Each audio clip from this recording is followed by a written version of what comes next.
Bienvenidos a una hora de creepypastas sobre trabajos. Porque sí, queda más miedo en esta vida que tener que chambear.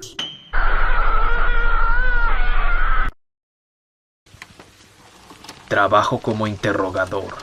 La chica con la que estoy hablando no admitirá que es culpable. Sin antecedentes de incendio provocado. Violencia. Me cuesta creerlo. Por favor. No hice nada.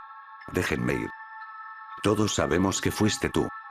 Esto es perfecto. Grita histéricamente. Puedo sentir la rabia que la consume. Debe estar furiosa porque estoy descubriendo sus mentiras. ¿Qué otra cosa crees que pudo haberlo causado? Sin cigarrillos, sin encendedores, un día frío. Se ha quedado callada, intentando encontrar una respuesta. La combustión espontánea todavía existe. Vaya, qué casualidad que le haya pasado justo a tu acosador. La naturaleza debe tener una forma extraña de elegir a la persona adecuada para hacerte quedar como culpable. Está a punto de llorar. Vaya teatro que está montando. ¿Qué crees que pasó? No es como si pudiera haberle echado gasolina y prendido fuego. Eso es lo que necesito que me digas. Saco mi navaja favorita y la apunto a su mano izquierda. Habla ahora mismo o te arrancaré el meñique. Está muerta de miedo. Intenta zafarse, pero su mano ya está esposada a la mesa. Por favor. Hablaré. Por favor. Por favor. No me hagas daño. No. No vas a hablar. Estás suplicando. Vale. Estaba tan enfadada con él. Todos los días me hacía la vida imposible. Estaba tan enfadada que pensé en que se quemara vivo. Ajá. No quería hacerle daño. Estaba tan enfadada. Ni siquiera sé cómo lo hice. Por favor, lo siento mucho. Otra de esas videntes. Está bien. No fue tu intención. Mientras sonríe levemente, saco rápidamente mi arma favorita y le vuelo la cabeza antes de que pueda reaccionar. Tuve que mentirle. Así bajaría la guardia. No quiero que me quemen vivo a manos de uno de esos monstruos. Me limpio las vísceras de la cara. El equipo de limpieza se encargará del resto. Le hago un favor al mundo exterminando a esta plaga. Y me pagan generosamente por ello. Salgo de la sala de interrogatorios. Este es un trabajo perfecto. Trabajo en la planta procesadora, donde fabrican mascotas de Disney. En realidad, nunca he visto el proceso. Hasta ahora. La fábrica donde trabajo es enorme, con miles de máquinas cilíndricas. Presiono botones. Blanco. Listo. Rojo. Terminado. Amarillo. Expulsar. Cuando la máquina está lista, presiono. Adelante. Adelante. Izquierda. Adelante. Espero 3 minutos y luego presiono expulsar. Me pagan bien por lo que hago. Sentarme y presionar botones. Tengo una pantalla que me muestra una vista aérea de las máquinas, pero no veo el proceso. La pantalla está bloqueada. A menos que haya una emergencia, no veo nada. La música me vuelve loco. Está muy alta, sobre todo durante el procesamiento. Siempre es la misma melodía, When You Wish Upon a Star, en repetición. Tenía dolor de cabeza, así que después de pulsar los botones de siempre, adelante, adelante, adelante, izquierda, adelante, cogí mi café y le di un sorbo hirviendo. Lo derramé por todas partes, sobre mí y sobre el panel de control. Mierda. Cogí una servilleta. Mi mirada se quedó fija en el panel, que estaba hecho trizas. Justo en medio del procesamiento del producto N127890. Estaba a punto de pulsar el botón de emergencia debajo del escritorio cuando la música se detuvo. Esa melodía constante que se me metía en la cabeza se interrumpió de golpe, y algo más rompió el incómodo silencio. Al principio, pensé que era una máquina que fallaba, pero no. Un escalofrío me recorrió la espalda. Gritos. Podía oír gritos de agonía. Cuando apareció la pantalla bloqueada, me encontré mirando dentro de la unidad 56. Solo veía sangre goteando de las paredes y el techo, cuchillas giratorias que descendían lentamente desde todos los ángulos, agujas y sierras a centímetros de un tipo. Tendría unos 20 años. Podía ver dónde había empezado el trabajo en su rostro, arrancando un trozo de carne de sus pómulos. Estaba de pie, con los brazos a los costados, balanceándose, y después de que pulsé un botón con el símbolo de un ojo, se estremeció de repente, parpadeando rápidamente, despertando. Su rostro estaba a centímetros de una sierra congelada. Los labios del chico se entreabrieron, un grito gutural me sacudió el cráneo. «Ayúdame», susurró, forcejeando contra los brazos metálicos que lo sujetaban. Voy a, dije con la voz entrecortada. Cálmate. ¿Cómo te llamas? El chico se derrumbó, y me di cuenta, con un nudo en el estómago, de que podía ver su cráneo. Sam. Susurró. Quiero ir a casa. No pude responder. ¿Por qué no siento nada? Sollozó Sam. Elinor. La voz de mi representante resonó con un crujido en mi intercomunicador. Si hay algún problema, pulse el botón de sobrecarga. No podía moverme, no podía respirar. Elinor, repitió mi gerente. De acuerdo, lo haré desde mi lado. No, me lancé hacia adelante. No recuerdo haber gritado ni haberme movido. Me quedé allí parada, viendo cómo la máquina continuaba, cortando sin piedad a Sam, partiéndole los huesos y metiendo sus restos, incluido su cerebro, en un flamante traje de Flynn Rider. Sus labios se curvaron en una sonrisa. No puedo hacerme la nariz bien. Expulsa el producto, Elinor. Lo hice, con las manos manchadas de vómito. La nueva mascota de Flynn Rider salió, y una chica entró. La pantalla parpadeó en blanco. Listos. Adelante, adelante. Izquierda. Coloca las aspas giratorias de frente. Adelante. Trabajo en el turno de noche, en un drive-thru. Mi cliente más exigente no es humano. He trabajado en todos los McDonald's en un radio de 65 kilómetros de mi casa. Con los años, me he ganado la reputación de ser un buen salvavidas. Alguien a quien recurrir para cubrir ausencias repentinas, despidos y turnos de noche no deseados. Ya tengo la edad suficiente para que algunos gerentes confíen en mí, pero nunca he ascendido lo suficiente como para obtener un buen ascenso. He estado estancado en una especie de limbo. Mi padre me dijo que es algo común. A veces, si aceptas los trabajos más desagradables, te vuelves tan útil para la empresa que nunca te despiden ni te ascienden. Hasta hace poco, eso me venía de maravilla. Trabajé en piloto automático durante mucho tiempo y disfrutaba de los turnos tranquilos y de la confianza que mis jefes depositaban en mí sin que me dieran nunca más responsabilidad. Pero algunos trabajos son demasiado, incluso para mí. Un lugar en particular, bueno, no tengo palabras. He ido como cliente decenas de veces. Durante el día es perfectamente normal, pero a veces me llaman para cubrir el turno de noche y es el peor lugar en el que he estado. Para empezar, solo tienen a un empleado trabajando durante los turnos de noche. Al parecer, es por política de la empresa, que exige ofrecer servicio las 24 horas, pero la gente con la que he hablado me ha dejado claro que el gerente no quiere que la tienda esté abierta por la noche, así que se limita a lo mínimo indispensable. Una sola persona. Cada vez que pienso en cubrir ese turno, me pregunto cómo demonios puede alguien hacer ese trabajo y no volverse loco. No entiendo cómo alguien puede permitir que la situación llegue a ese punto, ni cómo alguien puede pensar que es normal. He oído hablar de gerentes que esconden la culpa, pero, no sé, ya sabes, los turnos de noche siempre son solitarios, pero este lugar es otro nivel. Está en un cruce de autopistas, cerca de un pueblito que nunca se recuperó de la recesión. Cerca hay una gasolinera que no tiene personal después de las 11 de la noche, un Starbucks que nunca abre, y un taller mecánico que, estoy casi seguro, no hace absolutamente nada sin importar la hora. Ah, y un lavadero de coches que lleva cerrado desde que se estrenó la primera película de Toy Story. Así que, al caer la noche, solo quedamos nosotros, este pequeño McDonald's acristalado con sus simpáticas mascotas y luces brillantes, que se yergue como una isla de luz fluorescente en un mar de oscuridad sepia. Arriba, una rampa lleva a la autopista. Cerca, 4 autovías que se entrecruzan en una enorme rotonda. Y entre todo eso, camiones a toda velocidad, coches tuneados que pasan zumbando con música electrónica barata a todo volumen, y bueno, no hay nada más. Ni campos, ni caminos, ni aceras, ni tiendas, ni casas, nada. Este no es un lugar hecho para humanos, es hecho para coches. Y supongo que por eso el McDonald's ha sobrevivido, porque el autoservicio siempre está lleno. Pero por la noche, el ambiente es horrible.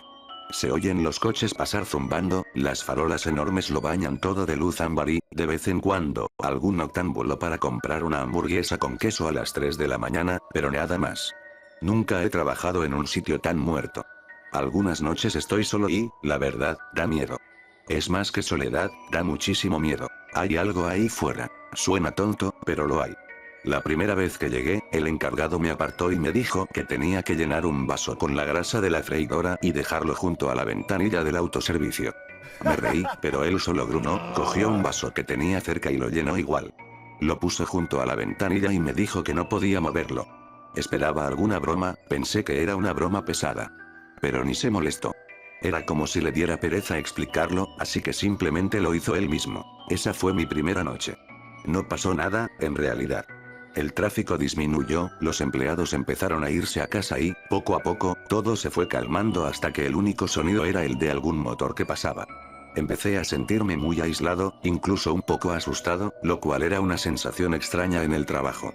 Estaba de pie junto a la ventana abierta, mirando hacia el autoservicio, y la oscuridad al otro lado empezó a parecerme algo más que una simple sombra. El autoservicio era una pequeña curva en U, cubierta por altos setos, y por la noche no tenía luz.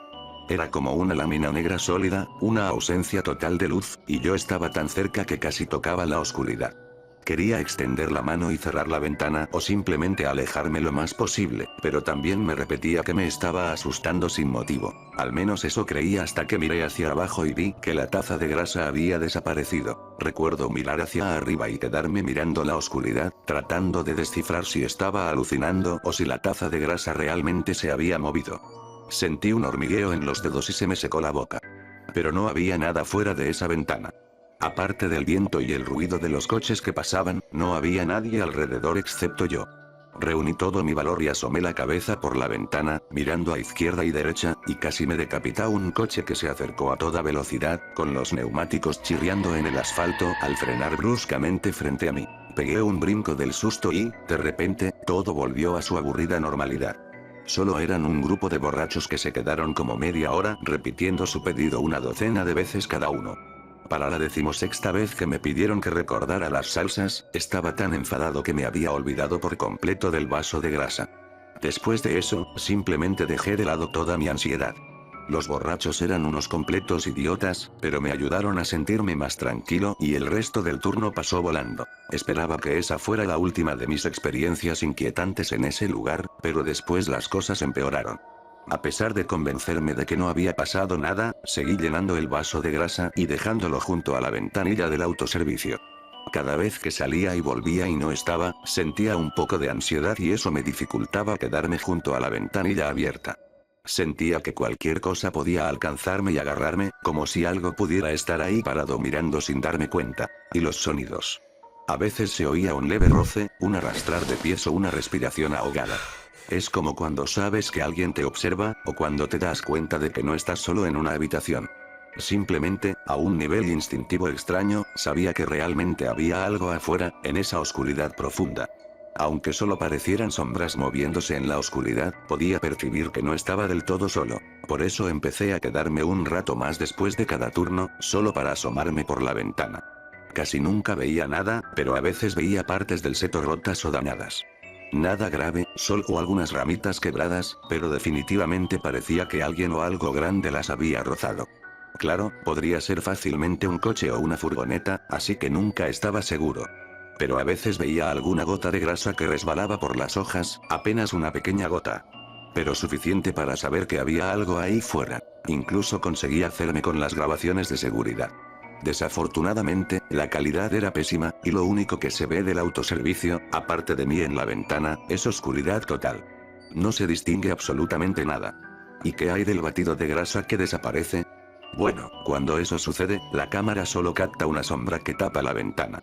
Cuando la sombra se mueve, el vaso de grasa desaparece. Me he quedado mirando esas imágenes granuladas durante horas, y lo único que he visto es una leve sensación de algo grande moviéndose en la oscuridad. Pero incluso sabiendo lo que sé ahora, sigo sin estar seguro de que sea algo más que mi imaginación. Claro que hay otros casos. He oído algunas historias extrañas. Hace un tiempo, una chica supuestamente desapareció durante su turno, pero una búsqueda rápida en Google con su nombre mostró una noticia donde se decía que había sido asesinada por un exnovio violento, aunque no se encontró el cuerpo.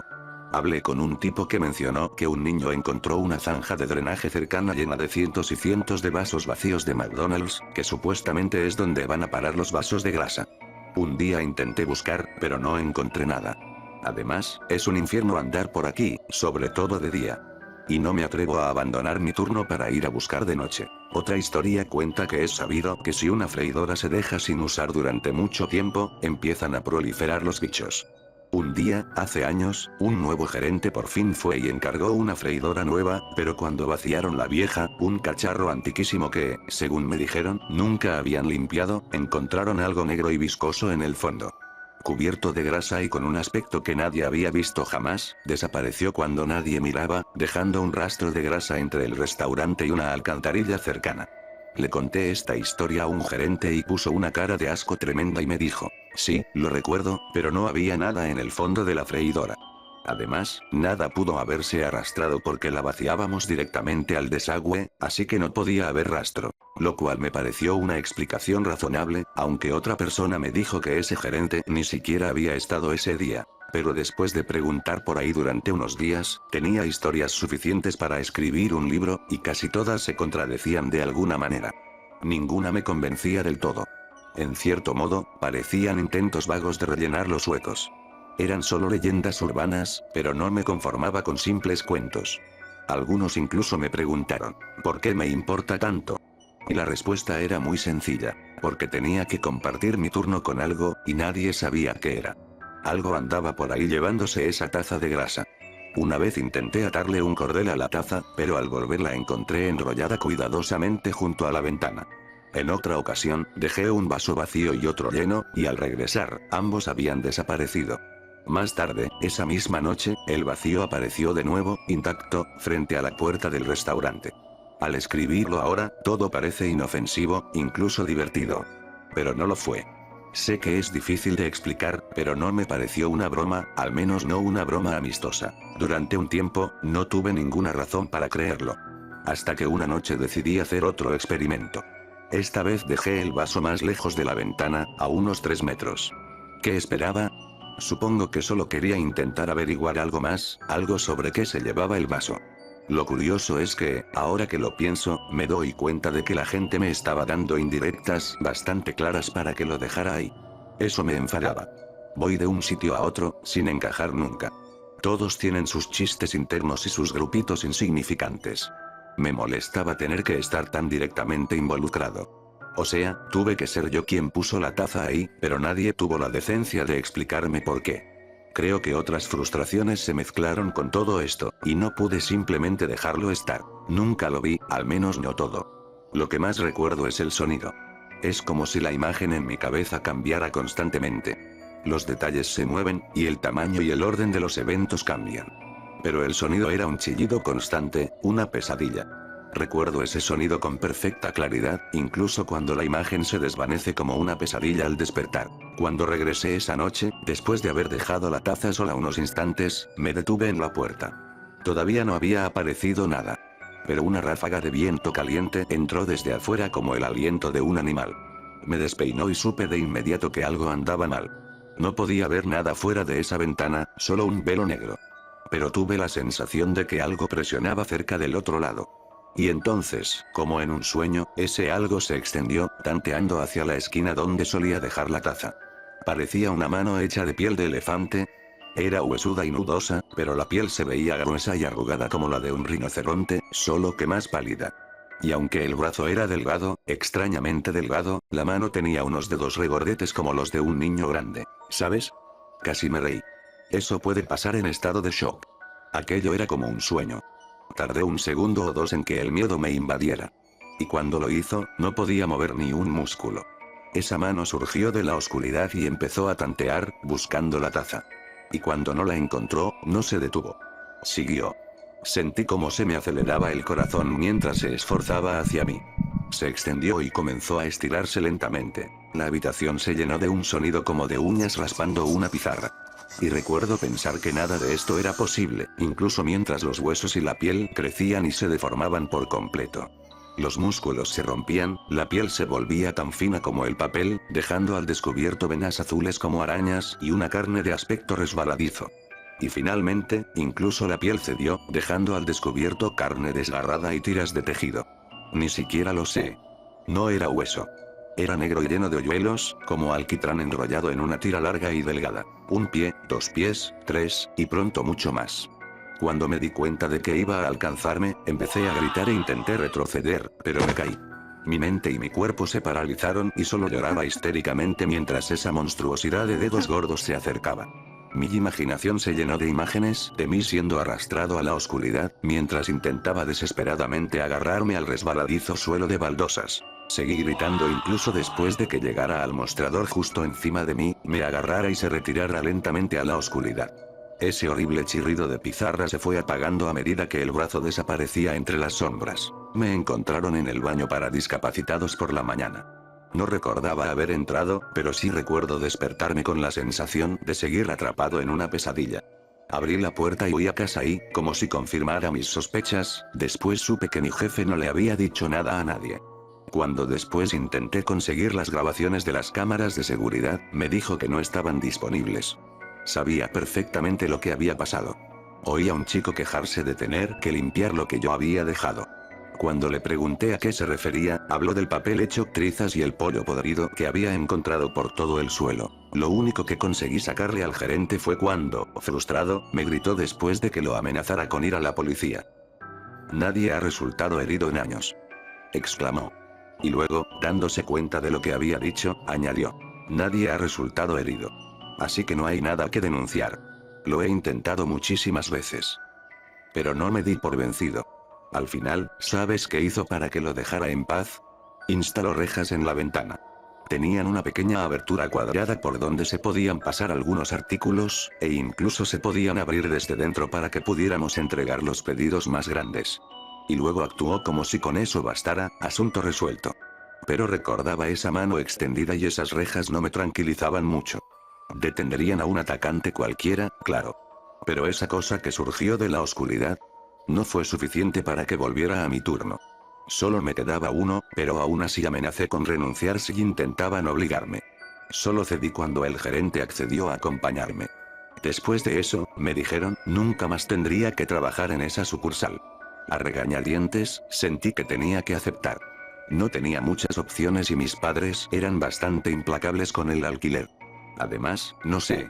Esto es una tontería. Pero aún sentía que estaba soñando, ¿sabes? Quería despertar. Quería demostrar que esto solo era una pesadilla horrible. Fue un turno tenso.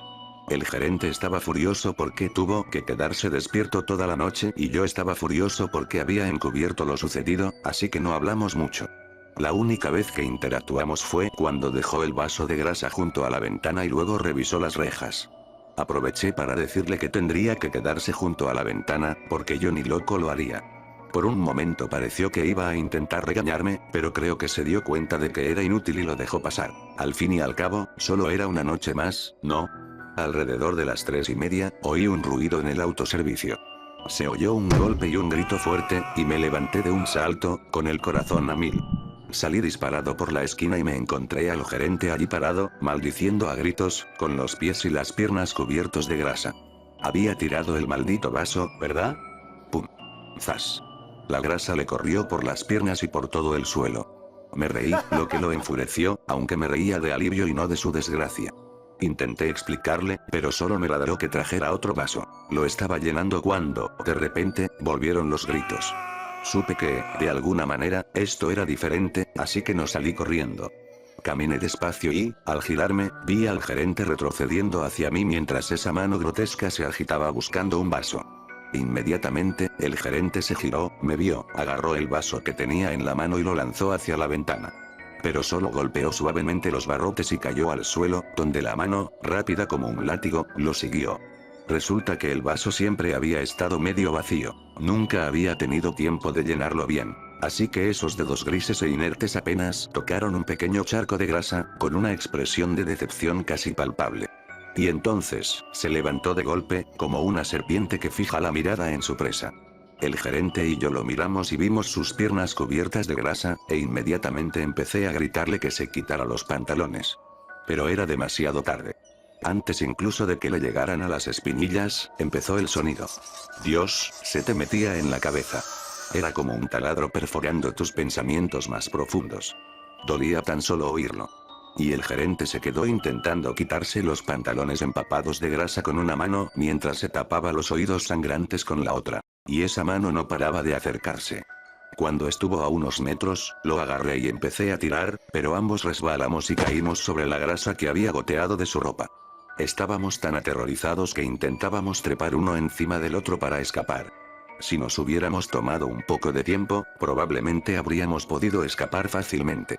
Pero algo en esa mano me llenó de una necesidad histérica de huir, y así, de repente, lo atrapó. Y con la misma lentitud con la que se había extendido, comenzó a arrastrarlo hacia adentro. Lo arrastró hasta el final, sus gritos desesperados y lastimeros hasta que, finalmente, llegó a las rejas. Creo que ninguno de los dos sabíamos qué esperar. Pero justo cuando su rodilla tocó las rejas, me miró con los ojos muy abiertos. «Abran las rejas», gritó. «Por Dios, ábranlas ahora. Ábranlas ahora». Corrí hacia él e intenté no mirar mientras forcejeaba con el candado. «¿Dónde están las llaves?», grité, solo para oír un fuerte crujido. Su rodilla había sido forzada a través de las rejas. La sangre corría ahora abundantemente por la estructura metálica y sobre el mostrador, y los gritos del gerente eran el peor sonido que jamás había escuchado de una boca humana. Sus ojos estaban como canicas, y me di cuenta de que tendría suerte si lograba pronunciar siquiera una palabra. Y esos gritos no dejaban de hacerse más fuertes. Y más fuerte, y más fuerte. Nunca aceleró. Lo arrastró, y sobrevivió durante tanto tiempo. Incluso cuando le arrancó el muslo, dejando largas tiras de grasa y músculo colgando del hueso, incluso cuando fuertes crujidos atronadores llenaron la habitación, incluso cuando tiró con tanta fuerza que su pierna libre se le pegó a la cara, nunca disminuyó la velocidad ni aceleró. Y sus gritos. Lo arrastró. Hasta el final. Y lo que quedó al otro lado parecían bloques de carne y hueso. Lo último que vi fue su cabeza empezando a agrietarse y deformarse, su cara aplastada como un tomate, mientras el cráneo de atrás se alargaba y se rompía. Ya llevaba mucho tiempo muerto, pero de alguna manera todavía parecía estar sufriendo muchísimo. Finalmente, algo se rompió, y corrí gritando hacia los baños para discapacitados. Cuando desperté, ¿adivinen qué encontré? Nada, ni rastro. Ni sangre. Nada sangriento. Hace tiempo salió un artículo que decía que el gerente había desaparecido, pero hay varios gerentes en esta sucursal y me pregunto si alguno de los otros llegó temprano y limpió. ¿O tal vez fue esa cosa del otro lado? No lo sé. En el fondo, me gustaría pensar que todo fue un sueño. Pero ¿saben qué encontré junto a mi coche esa mañana cuando por fin me fui? Un vaso vacío de McDonald's lleno de grasa con sangre. No era la típica grasa de freír. No. Era más bien como la que se le quita a un cadáver, o quizás a un trozo de carne. Incluso oí que encontraron un zorro con un zapato ensangrentado en la boca cerca de aquí. Justo ayer, alguien publicó en Facebook que encontraron un uniforme viejo de McDonald's obstruyendo una alcantarilla en el pueblo. Todavía intentan convencerme de que reemplace al gerente desaparecido. Supongo que por fin encontré el peor trabajo de todos, y creen que soy el ideal. El teléfono no para de sonar, pero no contesto. Es como si fuera otro riesgo laboral que hay que ignorar. Pero no puedo. No puedo volver a soportar ese sonido. No puedo seguir aguantando esa cosa horrible. Trabajé en el turno de noche, en una tienda de comestibles con algunas reglas inquietantes. Ahora empacar alimentos me ha hecho temer por mi vida. Es increíble lo que algunas personas están dispuestas a soportar por un poco de dinero. Supongo que son tiempos desesperados. Bueno, yo soy una de esas personas desesperadas. La desesperación por conseguir un tratamiento médico que salvara la vida de mi hija es lo que me llevó a donde estoy ahora. Esa misma desesperación me ha llevado a un miedo diario por lo que podría pasarnos a Dani y a mí, ahora que todo ha terminado. No tenía otra opción. Necesitaba dinero de inmediato. No podía calificar para un préstamo y la maldita compañía de seguros dijo que el tratamiento no estaba autorizado por nuestra póliza.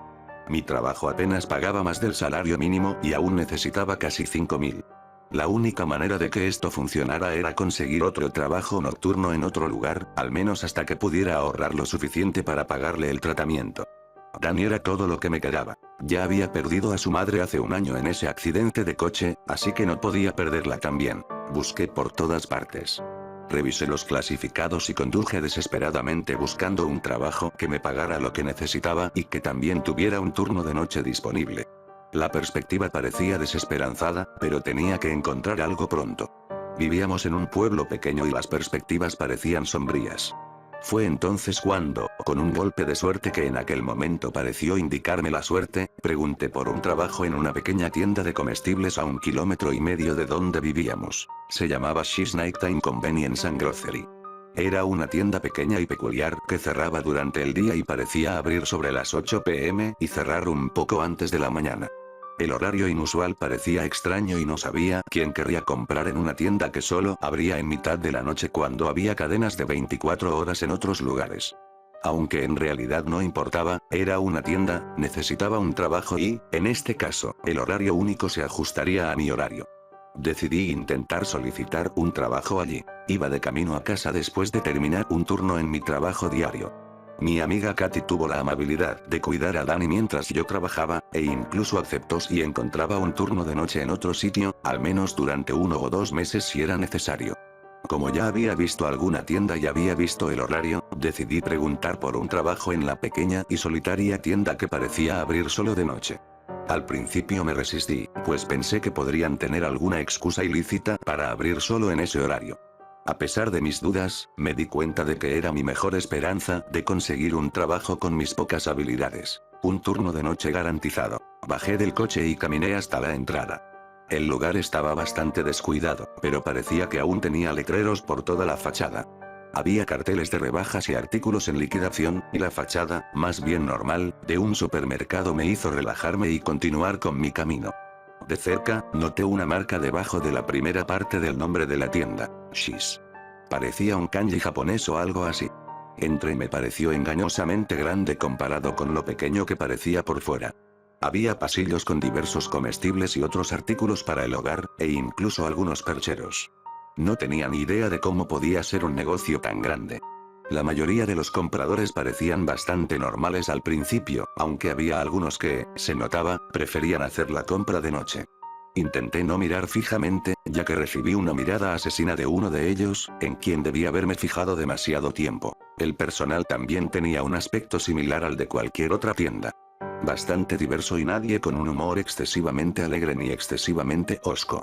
Me di cuenta de que no se hablaba mucho cerca de las cajas. Continué y miré hacia la entrada, con la intención de encontrar la oficina de un gerente para preguntar.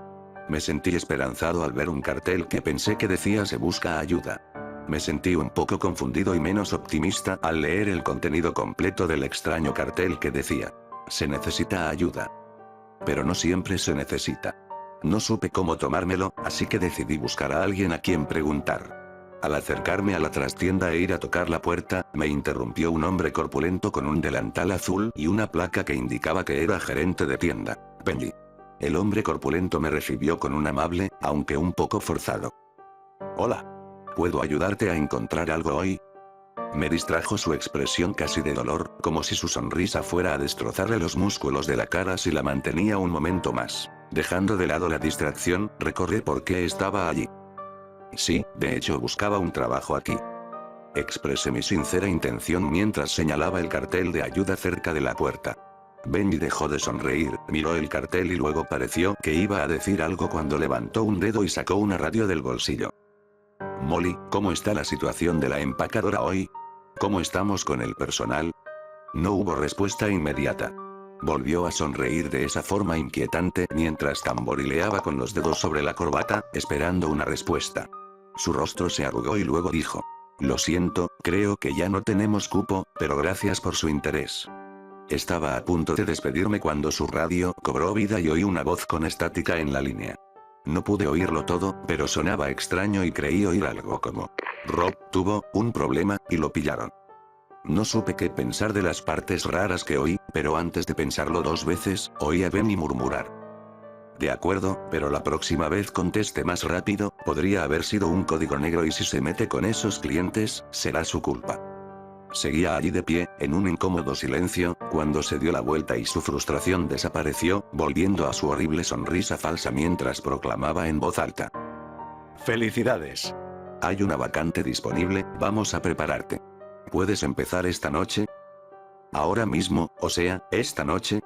Pregunté, totalmente sorprendido de que quisieran que empezara de inmediato y sin ningún proceso de solicitud ni verificación de antecedentes. Sí, ahora mismo, no te preocupes, podemos resolver los trámites legales más tarde, pero esta noche estamos un poco más ocupados de lo normal y nos vendría bien tu ayuda. Pero primero, hablemos de las condiciones y algunos trámites obligatorios. No estaba seguro de a qué se refería, pero pensé que podría referirse a una negociación salarial.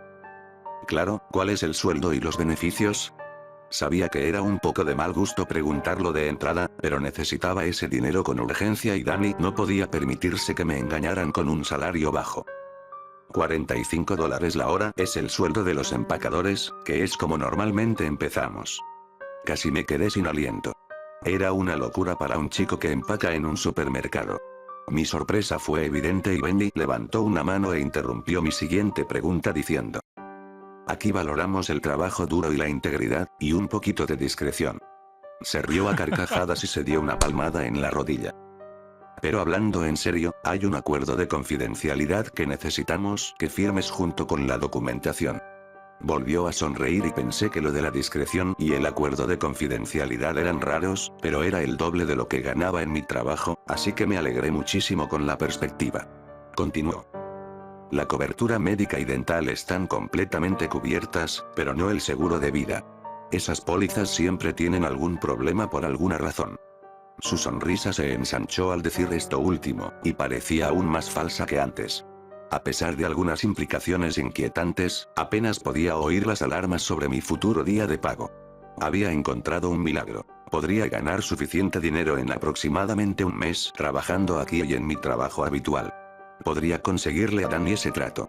No tuve ni que pensar, acepté sin dudarlo. Muy buena decisión, bienvenido a la familia Shi. Ed. Ven aquí, cómprale un delantal y una etiqueta a nuestro nuevo empleado y empieza con la versión sencilla del entrenamiento de empacador.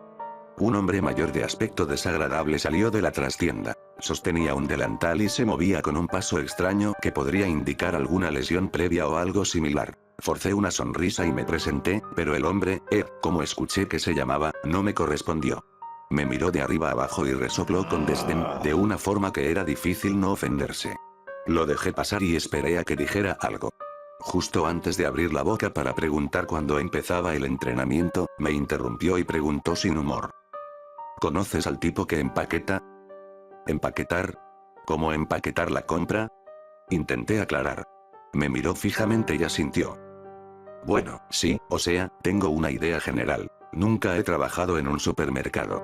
Pero creo que sé cómo se deben empaquetar las cosas en general.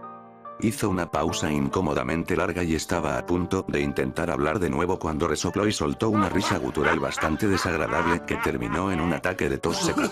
Después de terminar, dijo: así no, supongo que no. Bueno, entonces ven, te mostraré cómo hacemos el ensacado y también las demás reglas. Será mejor que escuches con atención, no voy a repetirme. Asentí y nos dirigimos a la trastienda, cuando oí que la radio de su cinturón cobraba vida y una voz muy nerviosa al otro lado de la línea decía: código negro. Repito, código negro. La cara de Ed se arrugó de una manera que, de alguna manera, lo hizo parecer aún más molesto de lo habitual. Maldita sea, ya hay más de esos tipos. Se dio la vuelta y se fue, gritando furioso algunos gruñidos y quejas imperceptibles por el walkie-talkie, dejándome cerca de la trastienda, estupefacto y sin saber qué hacer. ¿Qué era un código negro? ¿Por qué todos les tenían miedo? Estaba a punto de ir a buscar a alguien cuando sentí una mano en el hombro y me giré para ver a una mujer. La etiqueta de su camisa decía subgerente, Molly. Me sonrió y, de hecho, su sonrisa parecía más sincera que la de algunos de los demás. Siento no habernos presentado. Debes ser el nuevo empleado. Soy Molly, la gerente de mantenimiento.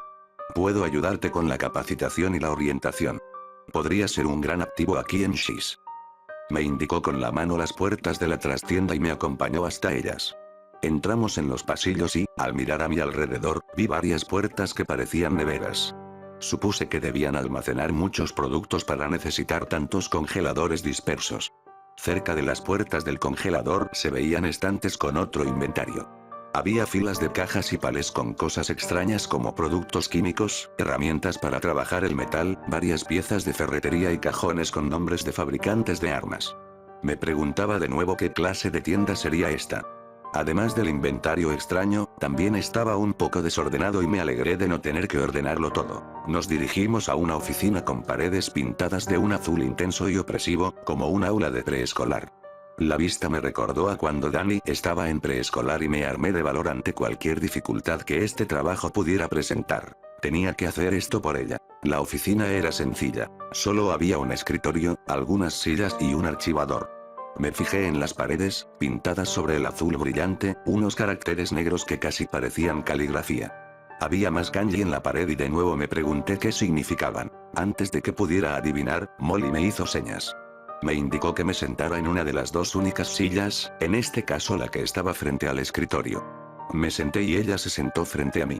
Revisó unos papeles que tenía en un portapapeles y luego sonrió, se dio la vuelta y empezó a rebuscar en un archivador. Mientras esperaba, se oyó un grito repentino afuera y miré hacia la puerta y reprimí un grito ahogado. Molly no reaccionó y siguió buscando algo. Pensé que quizá no lo había oído y estaba a punto de decir algo cuando se dio la vuelta con una carpeta grande en la mano y la dejó caer sobre el escritorio con un fuerte golpe. Antes de que empiece la formación, por favor, rellena este formulario por tu seguridad y la nuestra. Me entregó un papel que, al leer los detalles, parecía ser el acuerdo de confidencialidad que Ben me había mencionado.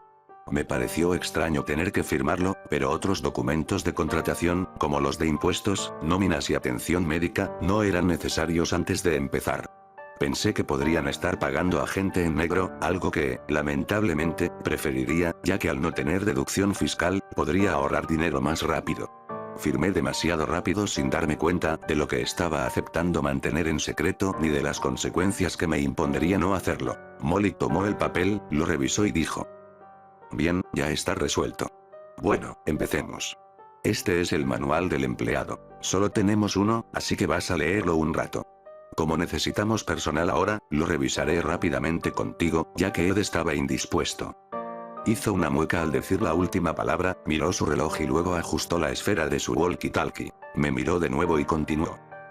Como empacador, eres vital para asegurar que los clientes se vayan satisfechos con su producto y eres una de las últimas personas que verán al salir, excepto en ciertas circunstancias. Se aclaró la garganta ruidosamente al ritmo de un ruido apagado que creí oír en la trastienda. Las reglas básicas y el código de conducta son las siguientes. Debes empaquetar los productos a satisfacción del cliente. Lo primero que debes preguntarles es qué tipo de bolsas desean. Lo que digan será válido en cuanto a cómo empaquetar las cosas y con qué bolsas. No debes preguntar ni comentar las compras de los clientes, por muy curioso que seas o lo habladores que sean. Sin preguntas, punto. ¿Entendido? Dio un puñetazo en la carpeta y retrocedí sobresaltado al verla. Tartamudeé un rápido reconocimiento. Sí, entendido. Bien. Dijo, y continuó con la lista. Sí, quiero decir, sí, entendido. No se puede brindar asistencia a los clientes para cargar o descargar cosas de sus vehículos. Si un cliente solicita ayuda con su vehículo, bajo ninguna circunstancia lo ayude ni abandone el edificio con él ni con ningún otro cliente en ningún momento, independientemente de la explicación que le dé sobre por qué necesita ayuda. Es nuestra política y ellos lo saben. Si las solicitudes persisten o se siente intimidado o amenazado, debe presionar el botón amarillo al final de cada caja, junto a la estación de empaquetado. Un personal de seguridad acompañará al cliente infractor al pasillo 4 para su procesamiento y detención. ¿Esperar la detención? ¿No los echan sin más? Me pareció extraño. Continuó con la siguiente regla antes de que pudiera preguntarle.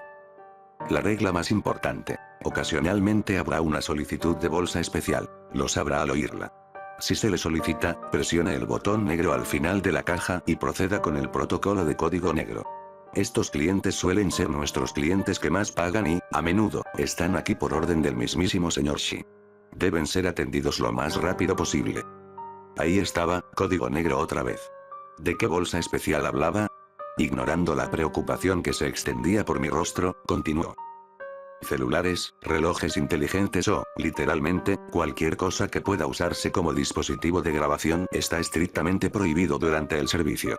Tanto por el bien de nuestros clientes como por el nuestro. La tienda cierra a las 4 a.m. en punto. Cualquier cliente que quede será escoltado fuera, con la única excepción de los clientes que estén involucrados en un código negro. No se permite el acceso al sótano ni a las trastiendas de inventario, solo a gerentes y empleados de almacén. Sencillo, ¿verdad? ¿Alguna pregunta? Preguntó, con otra sonrisa. Bueno, tenía algunas preguntas sobre él. Me interrumpió a media frase, hablando por encima de mí y diciendo. Bien, sabía que parecías aprender rápido. Venga, vamos a llevarte a las cajas y al empaquetado. Me agarró del hombro con una fuerza sorprendente y me sacó de la oficina para llevarme de vuelta a la tienda. Vi a algunos clientes mirándome mientras me arrastraban y vi algunas risas y me sentí un poco avergonzado. Me llevaron a una caja con un número 3 parpadeante al lado. Las otras dos estaban ocupadas con clientes esperando en fila para ser atendidos por un cajero y un empaquetador a pocos metros de donde yo estaría. Nos detuvimos y Molly carraspeó ruidosamente para llamar la atención de un joven de cabello rubio oscuro y expresión bastante indiferente.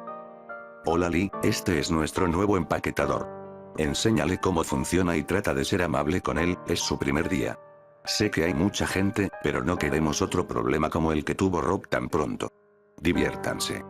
Se fue sin decirle una palabra más a la trastienda y me quedé allí con Lee, mientras me miraba fijamente. Intenté romper el hielo.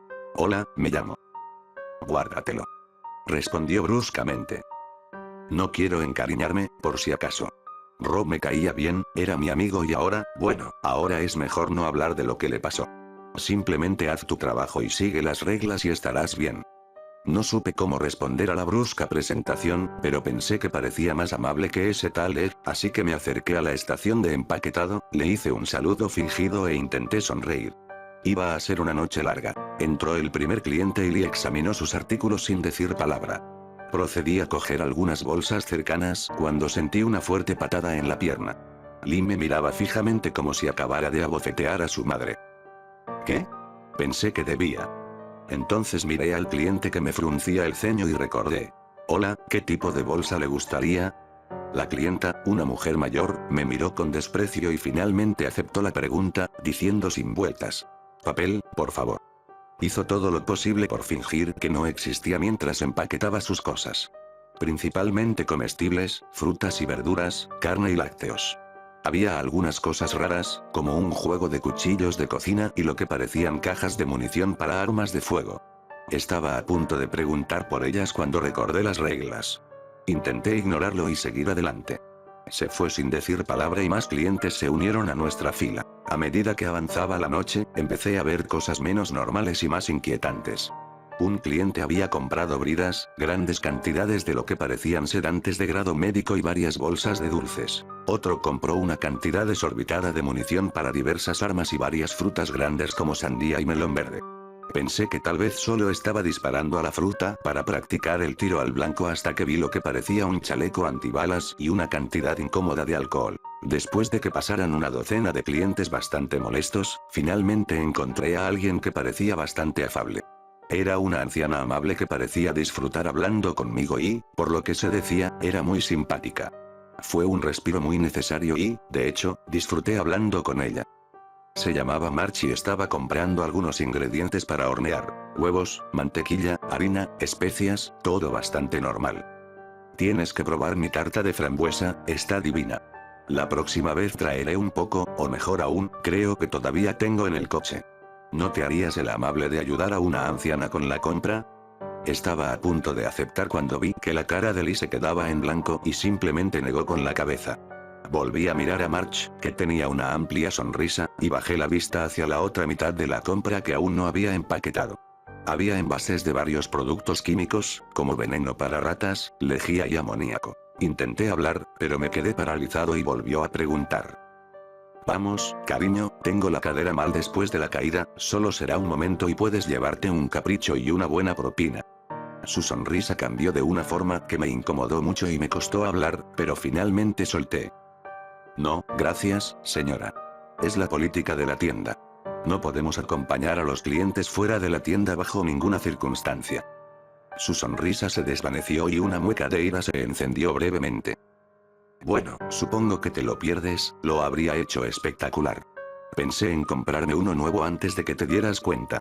La próxima vez, hijo, a lo mejor busco dónde vives y hago una visita a domicilio. Me guiñó un ojo y apartó su carrito. Me quedé impactado y horrorizado por las implicaciones de lo que acababa de pasar. Lee me dio un codazo en el costado e hizo un gesto a la clienta que había ocupado su lugar, y me vi obligado a ignorar otro encuentro incómodo esa noche. Después de un largo turno empaquetando mercancía para una serie de personas molestas, me di cuenta de que mi trabajo había terminado cuando un sistema de megafonía estridente informó a todos en la tienda. Son las 4 a.m. y vamos a cerrar. Si aún no han comprado sus artículos, deben irse. Si están cargando mercancía, les recuerdo que ningún empleado puede irse con ustedes. Deben llevársela y marcharse. Si no lo hacen, serán confiscados, y cualquier cliente que se quede en la tienda también será confiscado. Vaya. No bromeaban sobre la estricta hora de cierre. Un grupo grande de personas que no había visto antes se movía por los pasillos con linternas y porras. Debían ser el equipo de seguridad de la tienda. Parecían exagerados e intensos, más paramilitares que guardias de seguridad de supermercado. Al parecer, buscaban a cualquier rezagado. En ese momento pensé en el extraño anuncio sobre la confiscación de las personas que se quedaban atrás, y me pareció un poco preocupante la seriedad con la que se tomaban para que todos salieran a tiempo. Me acompañaron a la salida, junto con el resto del personal, que se fue sin decir palabra. Intenté hacerle una broma a Lee, preguntándole si alguna vez había horas extras, pero mantuvo la cabeza baja e ignoró mi broma. No sabía qué tipo de operación era, pero cuanto más aprendía sobre ella, más sentía que había cometido un error al aceptar el trabajo. Tenía que seguir allí un tiempo más, al menos hasta que pudiera ahorrar lo suficiente para el tratamiento de Dandy. Trabajé en Shiz durante unas semanas más, entre conversaciones incómodas y artículos macabros e innombrables que se empaquetaban a capricho de clientes molestos y malintencionados. Vi 2 códigos negros en ese tiempo, o al menos debería decir que lo soy. Lee me dijo que no mirara y que intentara evitar llamar la atención de los clientes que los pedían. Después del primero, en mi segunda semana de trabajo, no volví a ver a Jay, el otro chico de las bolsas. Lee me advirtió que no preguntara por él y cada vez me aterraba más lo que pasaría si me llegaba uno a mí también. ¿Qué demonios eran los códigos negros? La única buena noticia que tenía era que la tienda pagaba quincenalmente y, para mi sorpresa, parecía que casi no me descontaban impuestos de mi sueldo. Tenía casi $2.800 de las 2 primeras semanas de trabajo. Con un poco más y un poco del dinero que ahorré de mi otro trabajo, podía pagar el tratamiento de Dandy. Solo necesitaba aguantar 2 semanas más y luego podría renunciar y no volver a ver ese horrible lugar. Logré evitar problemas durante mi tercera semana, pero en la última tuve un encuentro desastroso con un cliente. Fue lo que desencadenó una serie de eventos tan horribles que su desenlace aún amenaza la seguridad de mi familia y me aterroriza. Eran alrededor de las 11 p.m. y todo iba bien. Algunos gerentes andaban husmeando y se sentía un extraño aire de preocupación y anticipación. Lee me dijo que el dueño pasaría por allí esa noche, el mismísimo señor Shi. Intentaba preguntar más sobre el dueño cuando un hombre corpulento y calvo se acercó a la caja. Llevaba gafas de pasta y una cara grande y papada con una mirada lasciva que me hizo sentir muy incómodo. Intentó hablar conmigo, pero me dio muy mala espina. Intenté ignorarlo, pero insistía. Anda, hombre, relájate. Veo que eres nuevo aquí, ¿qué tal es trabajar aquí? ¿Ves algo de acción? Mi respuesta fue simplemente: ¿qué tipo de bolsa le gustaría, señor? Le enseño el mío si me enseña el suyo. Dijo, y soltó una carcajada que casi le tira las gafas mientras seguía sonriéndome con un brillo enfermizo en los ojos. Después de un momento, finalmente dijo: con plástico está bien, supongo, solo intento relajar el ambiente. Pareces tenso, como si te viniera bien un respiro. Lo ignoré mientras empaquetaba cantidades copiosas de comida chatarra, un par de alicates, lubricante, condones y varios productos químicos como lejía y oxiclean. Me había acostumbrado un poco a los peores personajes pintorescos y a los productos preocupantes que compraban, pero este me parecía particularmente repugnante. Sí, definitivamente te vendría bien un respiro. Oye, ya sé, puedo animarte un poco en mi coche. Estoy justo afuera, ayúdame a sacar esto y soy tu dulzura. Ni siquiera pude formular una respuesta. No podía pensar en la sensación de que se me erizaba la piel a otro código postal. Decidí recurrir a las reglas del manual y procedí a informarle. No se nos permite salir de la tienda con clientes bajo ningún motivo. Para mi horror y disgusto, este no dejó pasar el asunto. Vamos, te estás haciendo el difícil. En serio, seguro que puedo pagarte más que esta gente. Anda, ¿qué te parece? Sal y lo hablamos. Repetí las reglas de nuevo mientras guardaba sus últimas cosas en la bolsa. Pero no me soltaba. Oye, cabrón, ¿te crees demasiado bueno para mí? ¿Te crees un crack? ¿Eh? Bueno, ahora sales, nadie me ignora así. Tengo un regalo especial para los cabezones que no me hacen caso. Tenía la cara roja como un tomate y prácticamente me escupía las palabras. Al principio entré en pánico, pero luego recordé el botón junto a la estación de empaque. Lo presioné discretamente mientras intentaba mantenerme firme, retrocediendo un poco ante la vil diatriba del trastornado. Di un paso atrás y él avanzó, con aspecto de que iba a agarrarme. Para mi sorpresa, una gran mano enguantada se posó sobre su hombro. Miré hacia atrás y un hombre de casi 2 metros de altura, vestido con una extraña mezcla entre equipo antidisturbios policial y armadura militar, lo retenía. El cliente se dio la vuelta y comenzó a gritarle a seguridad. ¿Saben quién carajo soy, cabrones? Conozco al dueño, se arrepentirán de haberme traicionado. ¿Voy a? Se oyó un crujido espantoso, seguido del desplome del hombre. El guardia enfundó una porra de seguridad ahora ensangrentada y se inclinó sobre el cuerpo aturdido del cliente. Tenía los ojos vidriosos y probablemente tenía una conmoción cerebral, pero aún estaba consciente e intentó hablar cuando el guardia de seguridad lo agarró por el cuello y lo puso de pie. El cliente intentó gemir confusamente. Espera, espera. Antes de que le dieran un puñetazo tan fuerte en el pecho, me pareció oír cómo se le rompían las costillas desde donde estaba. El guardia, con el casco puesto, se giró hacia mí, me miró de arriba abajo y preguntó: ¿qué tipo de bolsa usaba? No tenía ni idea de qué tenía que ver eso, pero respondí: plástico, usaba bolsas de plástico. Oí una risita bajo la máscara y el casco del guardia, y dijo: qué lástima que no haya recogido papel. Y el guardia vació una de las bolsas del hombre. Mientras intentaba ponerse de pie, el guardia colocó la bolsa de plástico alrededor de la cabeza del cliente y la apretó. Para mi sorpresa y horror, procedió a estrangularlo fácilmente. No podía creer lo que veía y, al cabo de unos momentos, todo terminó. Me quedé sin palabras y otro guardia se acercó y se llevaron el cuerpo del cliente en una camilla a la trastienda. Benny, el gerente de la tienda, apareció de la nada y nos habló. Lamento que hayan tenido que ver eso, pero me alegra que estén a salvo. Nos tomamos las amenazas muy en serio aquí y sabemos que todos necesitan estar a salvo en estos momentos tan peligrosos, por eso mantenemos este lugar seguro, a salvo de gente peligrosa como esa. Confío en que lo que pasó aquí también estará a salvo con ustedes, ¿verdad? Después de todo, no querríamos que se pusieran en peligro por alguien así sabiendo dónde viven, ¿verdad? Nos sonrió y se fue a la trastienda. Comprendí la amenaza velada y me di cuenta de que no podría decírselo a ninguna autoridad ni informar sobre este manicomio. A pesar de ese encuentro, mi noche aún no había terminado y lo peor estaba por venir. Lee no quiso hablar conmigo de lo que ambos vimos e intentamos seguir adelante con la noche y fingir que lo que vimos no había sucedido. Eran casi las 4 a.m. y pronto podríamos cerrar. Estaba a punto de terminar con este lugar y salir de allí para irme a casa con mi hija. Solo necesitaba aguantar un par de días más. Quedaban solo unos pocos clientes haciendo fila en las cajas, cuando ocurrió algo extraño. Un hombre bien vestido fue a la caja número 2 y apagaron la luz y dijeron que el escáner ya no funcionaba.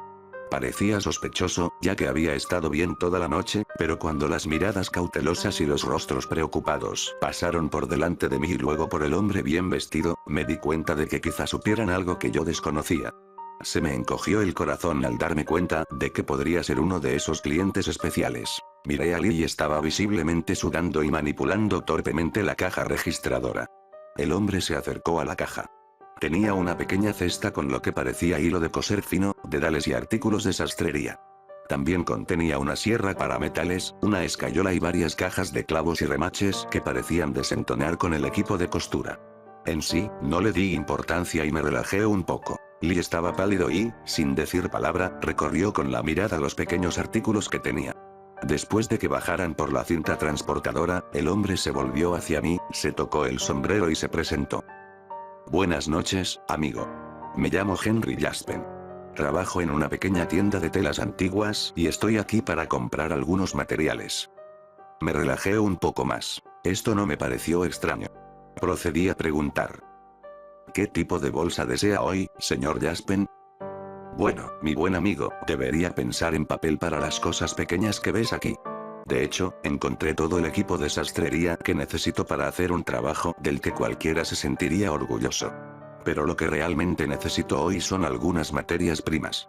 Así que, la bolsa que realmente necesito esta noche será una bolsa para cadáveres, preferiblemente de la variedad más grande. Mi mente corría, mi corazón latía con fuerza. Acababa de decir que necesitaba una bolsa para cadáveres. Estaba a punto de pedirle que lo repitiera, cuando caí en cuenta.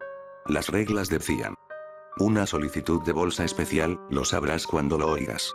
Me di cuenta de que acababa de encontrarme con mi primer código negro. Forcé mi cuerpo tembloroso a moverse y presioné el botón negro debajo de la estación de embolsado. Escuché una alerta en los walkie-talkies cercanos. Código negro en el número 3. Se oyeron confirmaciones por todas partes. Hubo un estallido de movimiento cerca de la parte de atrás y le entregué al señor Jaspen su bolsa con mercancía más pequeña mientras Benny se acercaba. Buenas noches, señor Jaspen. Logró pronunciar las palabras con dificultad, con un aspecto inusualmente nervioso. Oh, Benny, no te preocupes, sé lo que pedí, aunque eres un tipo corpulento, ni se me ocurriría elegirte, nos remontamos demasiado. Además, tienes la piel horrible. ¿Te imaginas uno de nuestros trajes? El señor Jaspen soltó una carcajada y Benny lo imitó con una risita nerviosa. Sin embargo, tu nuevo empleado tiene una mandíbula fuerte y hombros anchos. Aunque no es tan corpulento.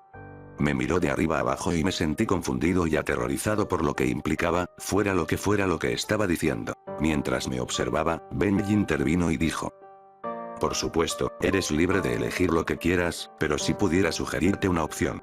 Acabamos de recoger a un tipo bastante rebelde que fue procesado hace unas horas y es bastante corpulento.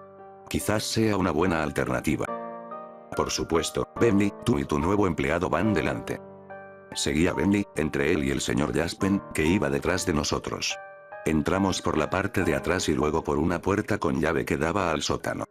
Benny me miró con disculpa mientras bajábamos al sótano y vi lo que había allí abajo por primera vez. El lugar estaba muy oscuro y helado. Pensé que podría ser otro tipo de cámara frigorífica, y no estaba muy lejos. Cuando se encendió la luz, tuve que contener un grito de asombro y horror. En cuanto la habitación se iluminó, lo vi todo. Estábamos rodeados por filas y filas de bolsas para cadáveres.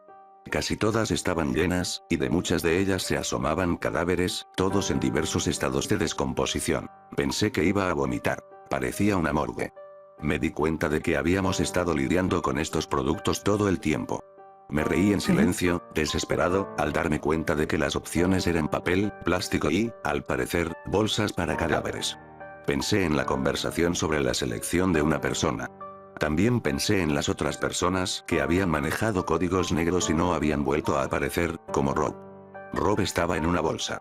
Me quedé boquiabierto, temblando ante el horror de la habitación de pesadilla que tenía ante mí. Mientras todo se desarrollaba con absoluto terror para mí, el señor Jaspen examinaba con calma el inventario de cadáveres.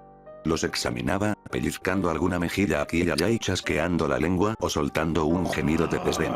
Se topó con el cuerpo que Benny le había señalado y dijo: vaya, es un tipo enorme. Les encantaría usar mucho material. Tiene la piel un poco seca en algunas zonas, con un ligero eczema. Pero no pasa nada, Benny, viejo amigo. Trato hecho. Se lo diré al señor Shi. Benny suspiró aliviado y empezó a guiarme fuera de aquella mazmorra de pesadilla. Al salir, vi la tarjeta del señor Jaspen y me tapé la boca con la mano para no jadear. Era el cliente agresivo de antes. Tenía una gran abolladura en la cara de cuando la seguridad se la destrozó. Su rostro tenía una palidez mortal y su mirada seguía siendo lasciva, incluso muerto. ¿Por qué demonios estaba allí abajo en una bolsa para cadáveres? ¿Y por qué sonaba como si lo acabaran de comprar? Mi mente buscaba justificaciones para explicar cómo y por qué estaba sucediendo todo esto. De repente, el señor Jaspen me tomó la mano y me puso una tarjeta en la palma. En cuanto a ti, mi querido amigo, nos encantaría tener a un trabajador como tú en nuestro establecimiento. Shi es muy estricto aquí, pero en la sastrería somos un poco más libres. Cuídate. Y se marchó con su horrible compra. Me llevaron arriba aturdido y escuché vagamente a Benny hablando con alguien. Recuperé la conciencia y vi un rostro nuevo mirándome. Era un hombre mayor, con una mirada intensa y fija que me perforaba el alma mientras permanecía allí. Me habló con una voz severa pero extrañamente tranquilizadora. Sé que puede que te inquiete lo que viste, pero el Shinu y los medios para acceder a él son parte natural de la vida. Es lo que viste, es lo que vendemos. Lo vendemos en todas sus formas. Incluso está en nuestro nombre. Espero que lo entiendas y no pienses en ninguna tontería en los próximos días. Valoramos tu trabajo, pero entendemos que a algunas personas les falta la fortaleza para lidiar con lo que hace nuestro negocio. Solo recuerda que cuando regreses a tu casa en la Cuarta Avenida, el gran cerezo al final de la calle está floreciendo y se ve hermoso, deberías llevar a tu hija a verlo mientras aún florece. Me puso una mano en el hombro y me la apretó al marcharse. No tenía ni idea de lo que acababa de presenciar, pero sabía que estaba en apuros. Mi mente era un caos y, además de la amenaza inminente, me encontré considerando algo sin relación. Un nombre. Pensé en lo que el señor Shi había dicho sobre Shinu y cómo lo vendemos. Volví a mirar el cartel al salir de Shi's Nighttime Convenience and Grocery. Al principio no le di importancia, pero al leer la primera palabra, me fijé bien en el kanji. Buscando el significado en mi teléfono, vi que efectivamente era el kanji de Shi. Se usa a veces para contar como el número 4 en japonés, pero se asocia más a otra cosa. El horror y la simplicidad del nombre cobraron sentido ahora. Shi se traduce más a menudo como muerte. Había trabajado casi un mes entero en Death's Nighttime Convenience and Grocery. No volví, renuncié. Encontraré otra manera de ganar el resto del dinero que necesito. La seguridad de mi familia es lo importante ahora, y sé que Danny y yo ya no estamos seguros aquí. ¿Cómo podría serlo? Si el señor Muerte sabe dónde vivimos. Soy el único empleado restante de un parque acuático abandonado. El verano que conseguí trabajo aquí tenía 17 años y fue un buen año. Ellen Ditsworth trabajaba en el puesto de perritos calientes y fumábamos cigarrillos a escondidas bajo las vigas de la atracción Dragon Slayer, encogiéndonos y riéndonos mientras los vagones pasaban por encima, echándonos agua. Manos mojadas y cigarrillos húmedos, pero estaba cerca de su puesto y creo que le hacía gracia salpicarse. Además, estaba apartado. Siempre estaba tranquilo y fresco allí abajo, incluso con el calor del verano. Si alguno de los pasajeros de la atracción olía el humo de nuestros cigarrillos mientras pasaban a toda velocidad, no decía nada. Una vez, mientras jugueteábamos y coqueteábamos, le besé los dedos y olían a cenicero. Todavía lo recuerdo. Tenía 22 años cuando me ofrecieron el trabajo de invierno. Ellen ya se había ido hacía tiempo. Se acabaron los shorts rojos brillantes y las piernas mal depiladas que me invitaba a acariciar con el pretexto de demostrar lo mala que era con la cuchilla. Había otras chicas, pero para cuando llegó el último verano, hacía tiempo que me sentía incómodo con las nuevas empleadas. A veces me quedaba allí escuchándolas hablar y me sentía más solo que cuando estaba solo. Pensaba en mi futuro por entonces cuando el gerente me dijo que tenía una oportunidad para que ganara un buen dinero. Necesitaban a alguien que se quedara y mantuviera el lugar en marcha mientras todos volvían a la vida real. El tipo de siempre se había marchado y necesitaban a alguien urgentemente. El último día antes del cierre del parque por invierno siempre era Halloween, y eso era solo porque había un espectáculo de fuegos artificiales. Después se convertía en un pueblo fantasma y yo estaba solo. Conseguía una caravana para dormir y podía usar mi propio coche para ir a la tienda más cercana. El parque pagaría parte de la gasolina. No toda. Pero lo suficiente para ayudar. El único problema real era que estaría solo. No es que el lugar fuera una isla desierta. Había 2 pueblos a poca distancia en coche. Y podría tener amigos cerca siempre y cuando no alteráramos las atracciones. Pero aparte de eso, sería el único miembro del personal disponible durante los 4 meses. Guardia de seguridad y conserje, todo en uno. Acepté, pero le dije que cuando el parque reabriera en marzo, terminaría. Pensé que era hora de seguir adelante. Obtener un título como algunos de mis amigos. O tal vez mi padre podría ayudarme con un trabajo en algún lugar. El mundo estaba abierto ante mí y pensé que me quedaría sentado todo el invierno, ganaría un dineral con las horas extras y luego me embarcaría en una nueva aventura donde conocería a 1 o 2 Ellen Ditsworth más. Ayer cumplí 38 años y sigo en el parque. El gobierno firma mis cheques ahora. No podría decirte cuándo sucedió exactamente. Probablemente después de que los medios se enteraran de Denise Surrey, que entró con sus amigos y nunca se fue. Muchos niños han desaparecido aquí a lo largo de los años, pero ella fue la que se popularizó.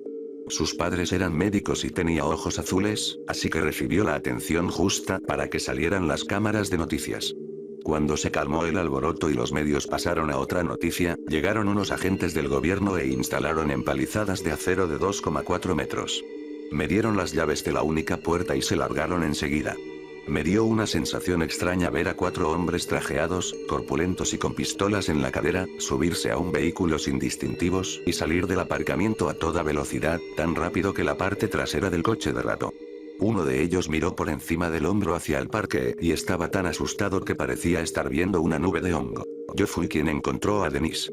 Se había deslizado de cabeza por el tobogán acuático Astromísil. Uno de esos toboganes con subidas y bajadas que te hacen rebotar en una lancha neumática acolchada. Este tipo de atracciones suelen ser descapotables, pero esta tenía largos tramos en un túnel cerrado con luces LED que parecían estrellas. El problema es que, dependiendo del peso, algunas personas se quedaban atrapadas en el aire y se estrellaban contra la parte superior de esos túneles a 32 km por hora, o incluso más. Solíamos entrar por turnos para sacar los dientes que se habían quedado atascados en el techo. 15 años después, la boca del túnel parecía sacada de una pesadilla. Musgo de hadas cubriendo la abertura. La oscuridad interior era más densa que la noche que la rodeaba. Seca como un tronco y sin ninguna salida evidente. Denise murió de sed. Creen que estuvo allí 6 días, arrastrándose en la oscuridad total buscando una salida que nunca debería haber estado a más de 30 metros de distancia. Había señales de que algo andaba mal en este lugar cuando aún estaba abierto. Simplemente no me fijé en ellas. Había lesiones y accidentes comunes en cualquier parque acuático, pero teníamos unos 200 graves al año. Normalmente uno al día. Intentábamos mitigarlo con medidas de seguridad, pero la mitad de las veces no funcionaban. Las radios fallaban al intentar enviar una advertencia. Los técnicos se perdían, llamando furiosos diciendo que la carretera seguía a la derecha una eternidad y que ya estaban hartos de esta mierda. Desaparecían las señales de tráfico que estaban fuera de servicio. A veces los niños insistían en que algún miembro del personal les había dado paso en una atracción cerrada. Eran tan inflexibles que empecé a creerles. Creo que el gerente también. Tenía por norma llevar siempre una etiqueta con nuestro nombre, y si los niños decían que quien les había dado el visto bueno no la llevaba, nos mandaba a todos a olvidarlo. Como si no valiera la pena intentar averiguar quién necesitaba una sanción. Una vez me pasó que llamé por radio al chico que estaba arriba de un tobogán y le dije que parara a los niños. El último había salido sangrando y parecía inerte, y quería ver cómo estaba. Recuerdo haberlo sacado del agua y ver a este chico, tan flácido y pálido como una hoja de papel, con los labios morados, tan frío que me dolía solo sostenerlo. Me pregunté si estaría sosteniendo a alguien muerto cuando, de repente, otro chico me golpeó tan fuerte que me hundí. Me morí de miedo porque, por un segundo o dos, fue como si no pudiera ver la superficie de la piscina. Casi como si no hubiera ninguna. Azul para siempre. Antes de que pudiera entrar en pánico, mis pies tocaron el suelo y salí a la superficie, solo para ver al chico que había estado sosteniendo hacía unos segundos, de pie, con cara de preocupación. Era la viva imagen de la salud. Me preguntó si estaba bien, me pidió perdón por golpearme cuando salió del tobogán, pero en realidad fue mi culpa, idiota, por haberme quedado ahí parado. El tipo de arriba juró por su vida que nunca había recibido un mensaje de radio mío. Lo atribuí todo a la lesión en la cabeza, que fue tan grave que el dueño me hizo llevar a urgencias.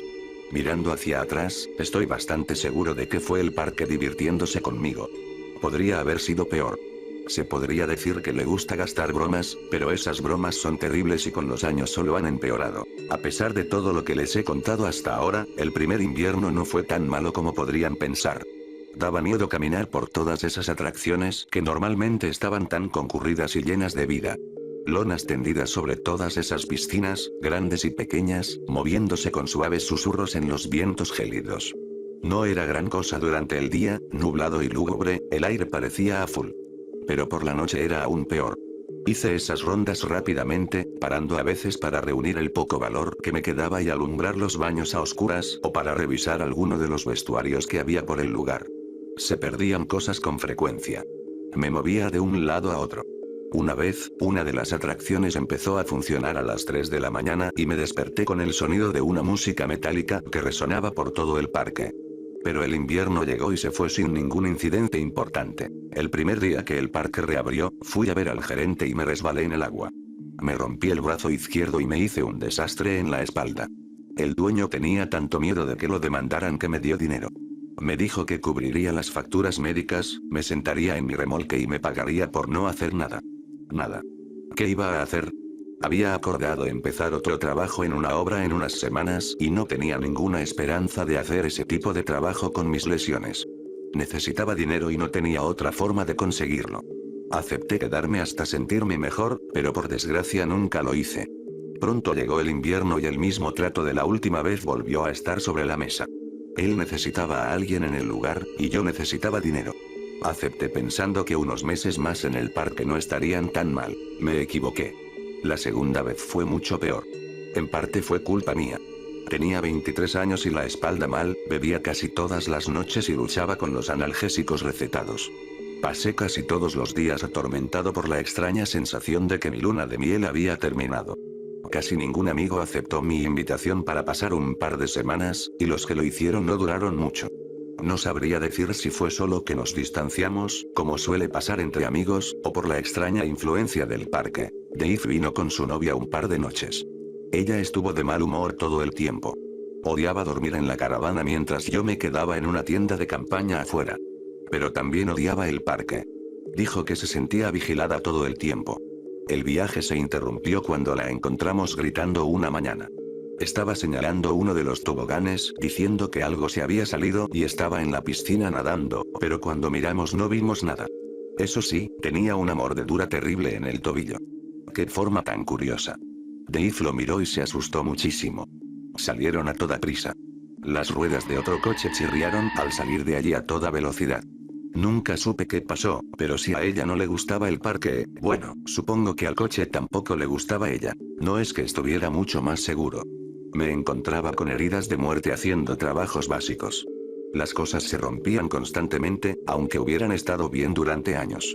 Y entonces, una noche, al entrar en mi caravana, encontré una zarigüeya ahogada en la mesita de la cocina. La pobre estaba empapada en agua con cloro que goteaba en el suelo formando un charco. No tenía marcas, como si hubiera aparecido de la nada. Pero apestaba fatal. Claramente llevaba días y días muerta. La metí con cuidado en una bolsa de basura con unas pinzas y lo tiré todo a un contenedor, pero aún así no podía pasar más de unos segundos en la caravana sin sentir náuseas, así que dormí en la tienda de campaña.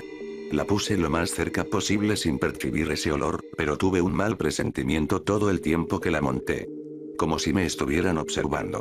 Para cuando subí, era medianoche y estaba desesperado por dormir y ver cómo la fría noche se convertía en día. Apenas una hora después, tuve que volver a salir de la tienda porque la puerta de la caravana golpeaba con el viento.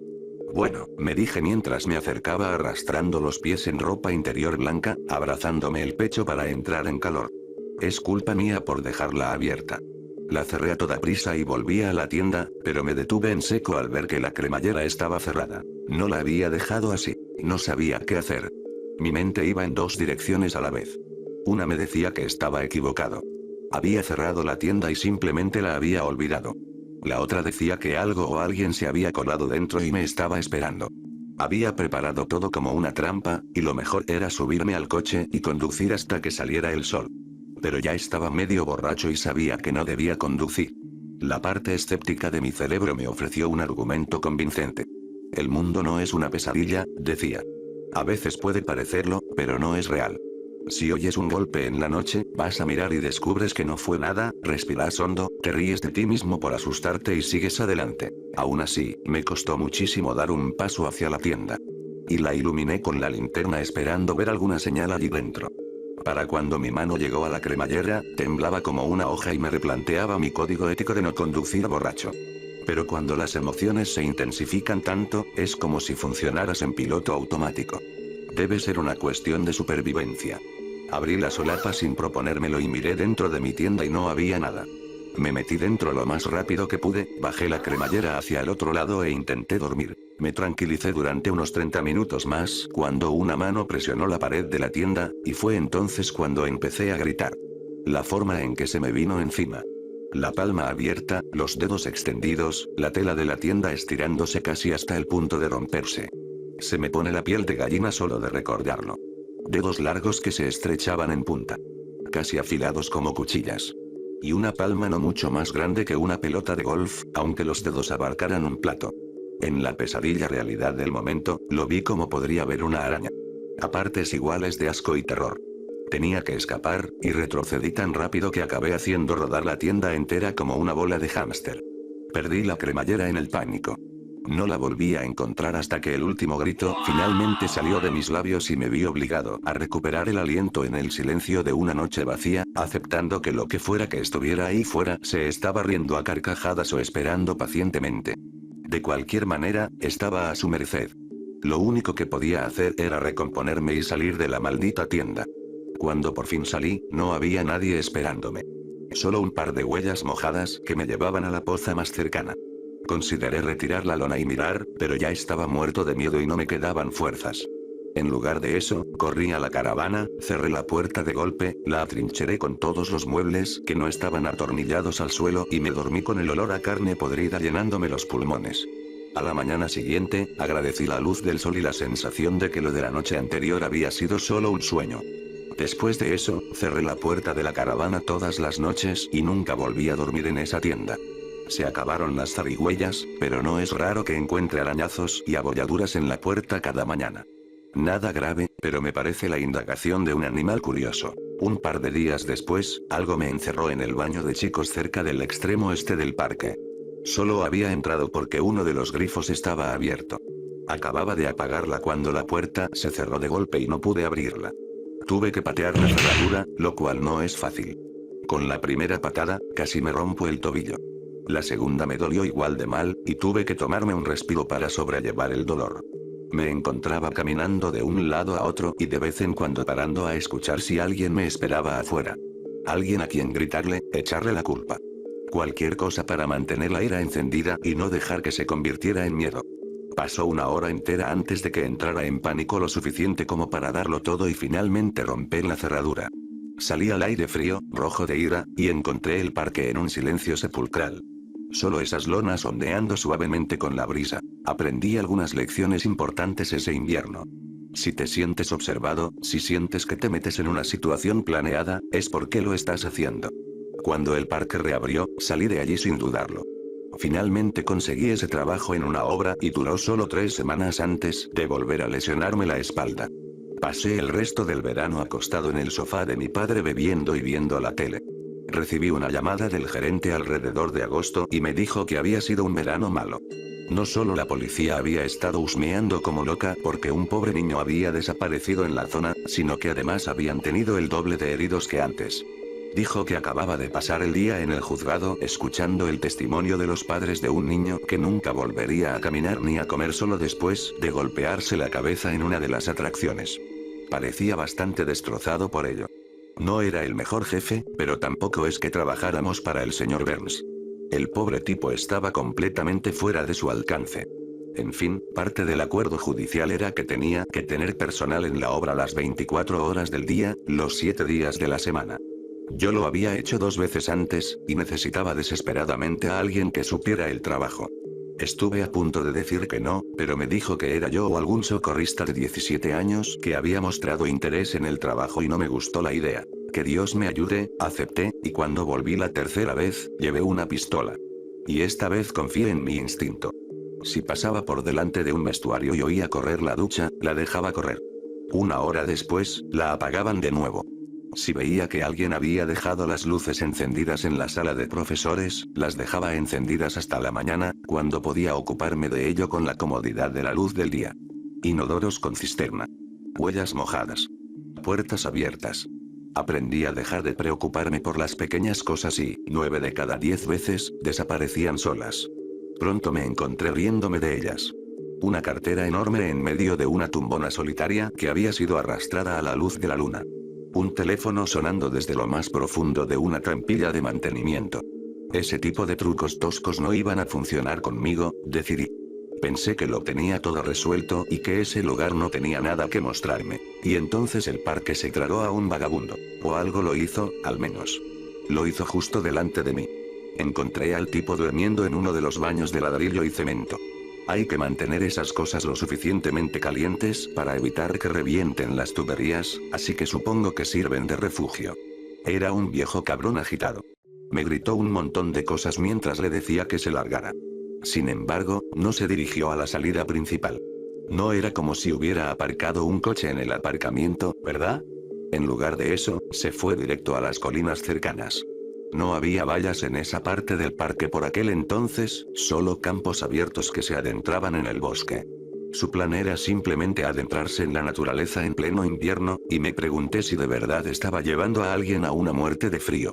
Recuerdo mirarle los zapatos y ver la parte trasera de los talones al descubierto, y me di cuenta de que no podía dejar que lo hiciera. Esa noche iba a nevar y sabía que la cosa se iba a poner muy fea ahí fuera. Grité mientras aminoraba la marcha. Mira, amigo, seguro que es tarde. Me quedé sin habla. No supe qué decir cuando se giró para mirarme. Estaba enfadado y cansado, y sabía que nunca agradecería la caridad de nadie, pero eso no significaba que no debiera intentarlo. Por un instante, el único sonido fue la lona de la gran piscina a nuestra derecha. Estaba a punto de soltar algunas palabras más cuando sus pies se desviaron, su cuerpo giró sobre su centro de gravedad y lo siguiente que tocó tierra fue su cabeza. Hizo un ruido que me hace doler los dientes solo de pensarlo. Una nota percusiva, casi musical, que no debería emitir un cráneo humano. La sangre que salpicaba las baldosas me recordó a cuando iba a jugar al paintball con mis amigos. Recuerdo haberla mirado y notar un par de dientes flojos. Una sensación extraña. Durante unos segundos, todo se convirtió en una especie de ruido blanco mientras los instintos ancestrales me clavaban en el sitio con miedo. Me paralizaban. 1.000.000 de pensamientos me cruzaron por la cabeza. El tipo estaba muerto. Algo se lo había llevado. Esa sangre solía estar dentro de él. Tengo sangre dentro de mí. ¿Mi sangre se ve así? Estos pensamientos eran como las chispas que salen de un cable eléctrico suelto, pero me quedé atrapado en ellos hasta que el silbido en mis oídos se desvaneció y oí que arrastraban algo por el suelo. El tipo ni siquiera había llegado tan lejos. Había volado unos 2,5 metros y había aterrizado justo al borde de la piscina. Tenía las piernas en el agua, ocultas tras la lona, y solo la mitad superior estaba en tierra firme. Su cabeza era un desastre de sangre y pelo enmarañado, pero aún así logró mirarme un instante antes de deslizarse completamente bajo el agua con un silencioso chasquido. Darme cuenta de que estaba vivo me dio un puntapié en el trasero y corrí hacia la caja de circuitos y pulsé el botón que sube la cubierta de la piscina. La máquina hizo un ruido fuerte mientras devolvía la pesada sábana azul al agua. Me pareció una eternidad esperarla. Cuando por fin terminó y pude mirar hacia el agua y ver claramente, no había nadie. Ni siquiera una nube de sangre contaminando la piscina. Nada. Sentí que me estaba volviendo loco, e incluso miré y comprobé que la bolsa de plástico del tipo seguía donde la había tirado, solo para asegurarme de que no me lo había inventado todo.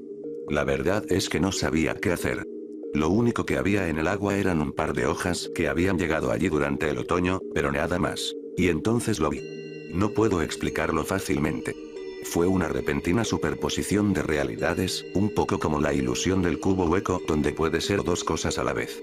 Sin apartar la vista de él, esa piscina se convirtió en cada masa de agua profunda que había visto. Todas ellas, todas a la vez. Era cada superficie oceánica tranquila y cristalina con rayos de luz difusa que conducían a profundidades invisibles, cada lago con dedos de algas turbias que emergían de la oscuridad, cada sótano inundado de agua negra y salobre. Podía oler el agua estancada, podía sentir la brisa que se siente en la costa, saborear la sal. Todo a la vez. Y algo se movió en esas aguas infinitas y era grande. Fue como la primera vez que vi el Gran Cañón, como cuando te subes a un avión y ves que el suelo se aleja tan rápido que pierdes la perspectiva. Lo que sea que estuviera ahí abajo venía directo hacia mí y no me avergüenza decir que me oriné en los pantalones. Había un océano lleno de estrellas allí abajo, y la cosa que nadaba hacia mí tenía un cuerpo que oscurecía nebulosas enteras. Sentí vértigo, retrocedí y resbalé en la sangre. Luego, unas horas después, me desperté y empecé a gritar. Tuve que limpiar por la mañana. Y tuve que volver a cubrirla con la lona. La máquina solo gira en un sentido, así que tuve que hacerlo con un taco de billar y me daban náuseas solo de acercarme. Cada vez que me acercaba, volvía a sentirme mareado. Cuando finalmente reuní el valor para mirar, allí estaba la misma piscina de siempre, pero nunca me libraría de la sensación que tuve cuando miré hacia abajo y vi dientes como placas tectónicas. Cuando llegó el verano, vi a un grupo de niños en esa piscina y tuve que vomitar en un arbusto. La idea de que compartieran espacio con esa cosa, Dios mío. Después de eso, sentí que pertenecía al parque, por raro que suene. El gerente no tuvo que pelear conmigo para que me quedara un cuarto, ni un quinto, ni un sexto invierno. El resto del mundo ya no me parecía tan real. Cenar con mi padre mientras me sermoneaba sobre mis perspectivas. Tomar una cerveza con un viejo amigo que estaba de paso. Sentía como si hubiera ido al espacio, como si hubiera visto que el mundo era plano, y ahora tenía que volver y fingir que me importaba si mi refresco era light o no. Poco después, el parque tuvo su último verano. Para entonces, la cosa había ido demasiado lejos. El gobierno buscaba cerrarlo todo por los accidentes, y el gerente iba a la comisaría cada 2 días para interrogarlo. 4 niños desaparecieron solo ese año. Encontré a uno de ellos doblado dentro del filtro de una piscina, pero no lo denuncié para no llamar la atención. Del resto no sé nada. Me dijeron que me pagarían un mes más o menos después del cierre hasta que llegara un equipo de demolición, pero nadie llegó. Solo yo, este lugar y una espalda que empeora con cada nuevo invierno. Ya no vigilo de noche. Poco a poco, el parque se ha convertido en algo desconocido para mí. Hierba creciendo entre baldosas viejas. Agua de piscina del color de la hierba cortada y el aceite de motor. Incluso de día, se pueden ver cosas moviéndose ahí abajo. Y el olor a cloro ya no impregna el aire. Ahora es el fuerte hedor a algas podridas y agua muerta, y a veces el fuerte olor a mar salado que he aprendido a evitar como a la peste. Me hace ver estrellas por el rabillo del ojo y no me gusta. Mis sueños ya son bastante malos. Ahogándome en la oscuridad, algo enorme precipitándose sobre mí. Me he despertado más de una vez y he vomitado agua salada. No puedo pensar en qué significa nada de esto porque simplemente no quiero saberlo. La última vez que fui al parque después del anochecer, tuve un susto. El peor de mi vida. He estado pensando en irme desde entonces, pero me preocupa que no haya mucho más para mí en este momento. Es hoy que me siento un poco culpable por no haber salvado a todos esos chicos con las cámaras. Se hacen llamar exploradores urbanos, y digo chicos, pero en realidad eran estudiantes universitarios que graban vídeos para algo llamado TikTok. En fin, vinieron preparados. Exploraron el parque, incluso me observaron a mí, averiguando mi rutina y dónde está mi caravana para evitar mi vista general. No tenían idea de que me habían estado observando durante todo un día. En cuanto se dieron cuenta de que estaba desmayado o dormido, condujeron su camioneta lo más cerca posible de la valla, subieron por encima y saltaron. Durante 1 hora consiguieron lo que querían. He visto las imágenes cientos de veces. Baños rotos y llenos de grafitis. Ventanas destrozadas y cristales rotos cubriendo el suelo. Pozas viejas llenas de agua antigua, cubiertas de una espesa espuma salobre. Se les notaba la alegría en las voces. Ese tipo de decadencia urbana era su pan de cada día. Y además se les daba bien. Se quedaron callados. No gritaron ni rompieron nada. Simplemente filmaron. No fue hasta que decidieron intentar remar hasta el castillo que la cosa cambió. Llegué demasiado tarde. Lo que me hizo levantar de la cama fue un grito. Quizás varios. Estaba borroso y desperté sobre las 3 de la madrugada, todavía un poco mareado, con la cabeza llena de espuma por los bordes, con un sueño medio recordado de un mundo hueco lleno de agua. En cuanto vi la furgoneta, me di cuenta de que alguien había entrado en el parque y no solo había estado soñando con el sonido del agua salpicando y entré en pánico. Pero para cuando entré, el lugar estaba en silencio. Realmente no quería registrarlo de noche. No había entrado allí después del anochecer en años y las cosas solo habían empeorado. Algo se desató en mi interior. Una especie de contador Geiger espiritual, así lo veo. Un intenso sistema de alerta primordial que hacía que las sombras a mi alrededor parecieran casi infinitamente profundas. Más que eso, supongo, me sentí como si fuera un extraterrestre. Suena estúpido, pero realmente sentí que ya no estaba en el mismo planeta. No lo sé. Puede que esa parte solo esté en mi cabeza, pero así me sentí esa noche. Ya casi me había exigido al máximo cuando lo oí. Un golpeteo eco y rítmico. Venía de una de las piscinas más grandes del parque. Una piscina poco profunda, ideal para niños, a lo que llamábamos el castillo porque tenía una gigantesca jungla en el centro. Una especie de revoltijo de plataformas, barras de escalada y toboganes que a los niños les encantaba. Seguí el sonido y vi un montón de mochilas e incluso una cámara enorme en el mismo borde de la piscina, y allí, a solo un par de metros, había un bote de remos. Los idiotas lo habían traído. Probablemente pensaron que eran inteligentes al evitar el agua de abajo. Al menos lo habían atado para que me fuera fácil volver a meterlo. Lo inspeccioné rápidamente, temblando ante la mera idea de flotar sobre esas aguas de pesadilla con algo tan endeble, y estaba listo para dejarlo hasta la mañana cuando oí un suave chapoteo.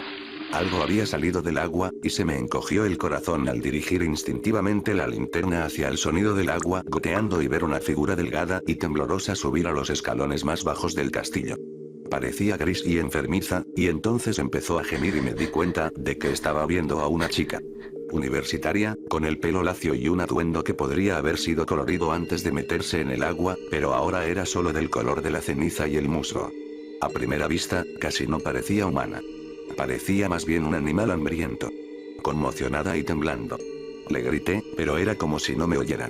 Se arrastró hasta una plataforma seca y se acurrucó hecha un ovillo en el rincón más alejado, con las rodillas pegadas al pecho y los ojos muy abiertos, fijos en una mirada perdida. Y algo había en el agua. Se acercó a la superficie, desplazando pequeñas ramas y haciendo que la espesa espuma del estanque se abultara, pero nunca se rompiera. Por lo que parecía, rodeaba el castillo, y en algunas partes donde las algas no eran tan densas, vislumbré vagamente escamas incoloras del tamaño de mi mano y un tronco grueso y musculoso. A veces parecía chocar contra el castillo, como si supiera que la chica estaba cerca, pero no supiera cómo llegar hasta ella. Todo se sacudía y ella gemía con más fuerza, pero seguía sin mostrar señales de estar lúcida. Mentiría si dijera que no pensé en dejarla hasta la mañana. Estaba inerte y parecía que se iba a quedar donde estaba. ¿No sería mejor ir a buscarla cuando saliera el sol? Pensé. Pero era una idea bastante jodida. No estaba segura allí. Yo no estaba seguro simplemente estando a la vista del agua, y ella estaba sobre un viejo trozo de plástico sujeto con tornillos oxidados. ¿Y si se derrumbaba? ¿Y si algo salía del agua? Dios sabe qué podría pasar. Algo había tocado mi tienda hacía tantos años. ¿Quién dice que no saldría a buscarla? En algún momento tomé la decisión. No sé exactamente qué lo hizo, pero creo que fueron los ruidos que hacía, eso y saber que había estado allí. Dios sabe lo que había visto. Tenía que tener compasión. Necesitaba ayuda y yo era el único que podía dársela. Así que, en cuanto algo en mi interior hizo clic, supe que tenía que actuar rápido antes de que el miedo me hiciera daño. Agarré la cuerda y empecé a tirar del bote hacia mí. No estaba seguro de qué pasaría. Casi esperaba que algo irrumpiera en el agua como un tiburón hambriento y se tragara el bote entero, pero en lugar de eso, lo que fuera que rodeaba el castillo simplemente se escabulló hacia las profundidades y permaneció fuera de la vista. De alguna manera, eso fue aún peor, y me encontré observando el agua obsesivamente mientras me armaba de valor para subir al bote. Sin embargo, intenté mantener el impulso. No me permití empezar a pensar ni a dudar de mí mismo. Simplemente subí torpemente, un pie a la vez, casi cagándome encima cuando todo se tambaleó y sentí por un momento que iba a perder el equilibrio. Pero lo logré, y pronto estaba sentado y usando los remos para impulsarme a través del agua. Mientras remaba, mi mente iba en diferentes direcciones. Una parte de mí casi me observaba a mí mismo, como desde arriba, preguntándome una y otra vez qué coño hacías. Mientras otra parte observaba el agua en busca de la más mínima señal de vida, y una tercera parte de mi cerebro me observaba en busca de señales de que me iba a desmoronar por la adrenalina y el miedo gélido que corrían por mis venas. Cada vez que los remos rompían el agua, esperaba ver algo viniendo tras de mí, y estaba a medio camino cuando me di cuenta de que si era lo suficientemente grande, podría volcar todo el barco como un tiburón, derribando a un surfista de su tabla. Estaba demasiado lejos para dar marcha atrás cuando vi el agua subir a lo lejos. De nuevo, no rompió la superficie, pero se acercó y envió un par de olas que recorrieron toda la piscina, donde rozaron el borde lejano. Hicieron que todo el barco se balanceara de un lado a otro como si fuera un trozo de madera a la deriva. Cuando el bulto en el agua volvió a aparecer, estaba al otro lado del barco, y tomé la terrible decisión de dejar de remar y mirar por encima del borde. La piscina no tenía fondo, pero lo que fuera que estuviera ahí abajo no iba a tragarse continentes en un futuro próximo, al menos. Era difícil determinar el tamaño, pero a juzgar por las aletas azules y aceradas que se deslizaban cerca de mí, eso no importaba. Podía comerme fácilmente y eso era todo lo que importaba.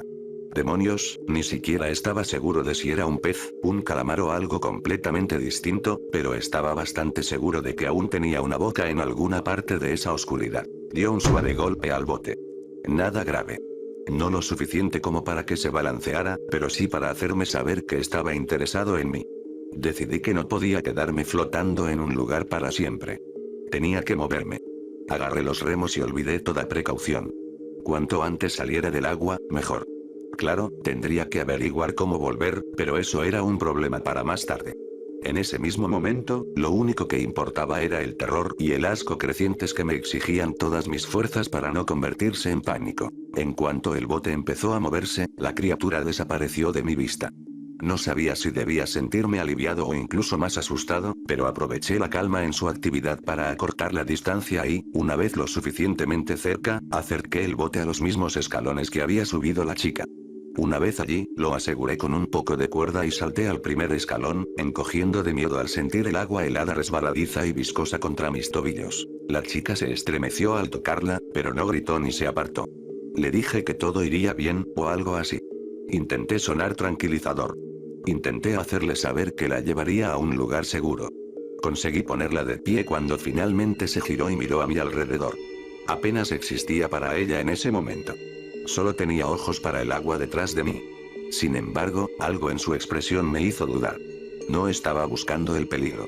Estaba mirando fijamente algo, y antes de que yo pudiera mirar, empezó a gritar. Cuando lo vi, yo también quise gritar. Nunca había visto nada igual. Ni desde entonces. Una cabeza como un alga. Una cara como una vieira. Nos observaba con un interés casi casual que me asustaba más que cualquier ceño fruncido depredador. La mirada de un niño a punto de arrancarle las patas a una araña. Pensarlo todavía me eriza la piel. Estaba tan quieto, tan extraño, que no pude evitar detenerme y preguntarme si estaba viendo algo real o si solo eran malos efectos especiales. Y, sin embargo, el momento se prolongó, hasta que algo en esa mente incognoscible tomó una decisión y la criatura desapareció bajo el agua. Yo también tomé una decisión y arrastré a la joven hasta el bote cercano, donde empezó a luchar contra mí en cuanto lo vio. No puedo culparla. La última vez que estuvo en él casi murió, pero no había otra opción. Era quedarme y morir o arriesgarnos a ponernos a salvo. Por desgracia, apenas nos habíamos acercado a 1 metro de la criatura cuando todo el bote salió volando por los aires con una fuerza tremenda. Durante unos segundos me quedé allí, atónito, con la chica llorando y el agua cayendo del cielo como una tormenta fugaz. Cuando el barco finalmente regresó a la tierra, estaba a un par de cientos de metros y tocó tierra firme con un gran estruendo. Se me encogió el estómago. ¿Cómo demonios íbamos a salir del castillo ahora? En menos de un momento, toda la estructura empezó a temblar. Para entonces, la chica estaba al borde del ataque de histeria y yo no le iba muy lejos. La tomé de la mano y empecé a buscar un terreno elevado mientras aquella cosa empezaba a temblar y a golpear los endebles soportes de plástico que sostenían la plataforma.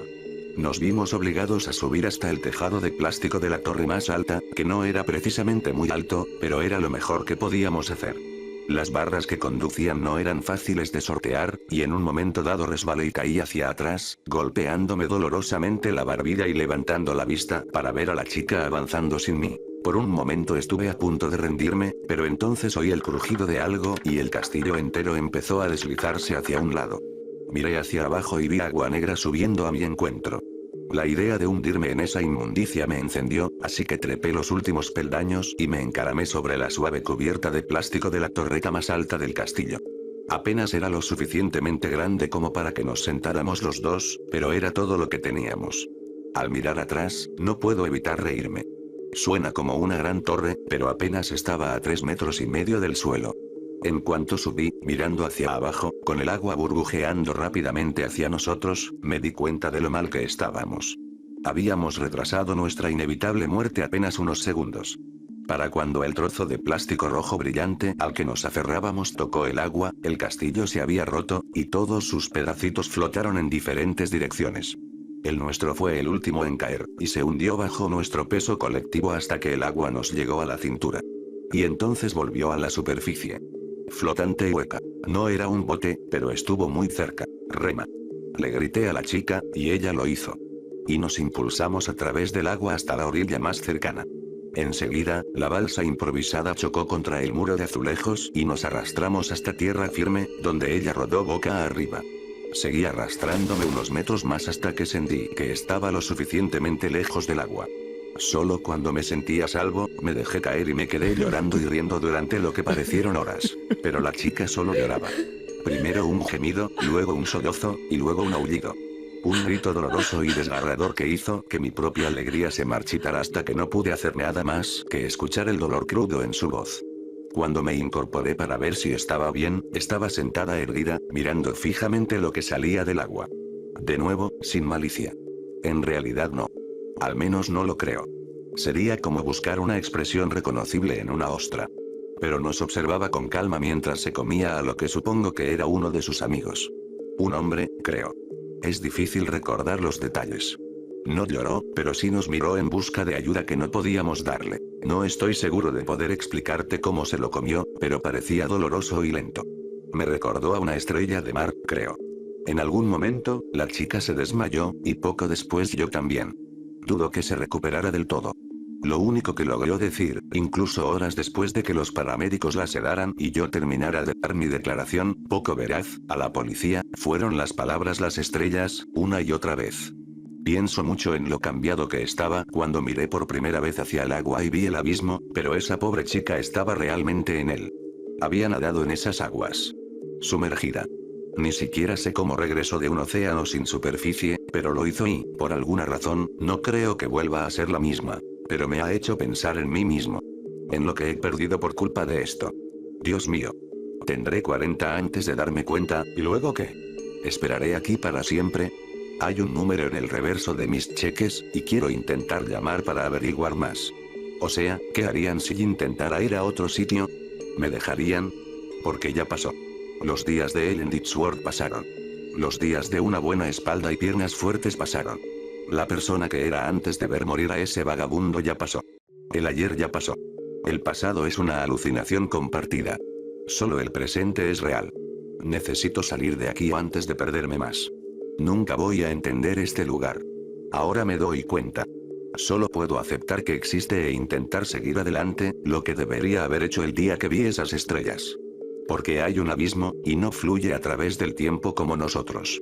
No ocupa espacio como nosotros. Pero está ahí, y está lleno de dioses como un estanque de koi está lleno de peces. Y me preocupa que cuanto más lo pienso, más se pone el parque peor y más cerca estoy de caer en aguas sin fin, que nunca terminan. En mis sueños me ahogo en la bilis ácida de una criatura que me tragó entero. Me preocupa que si me quedo aquí mucho más tiempo, se me olvide cómo despertar.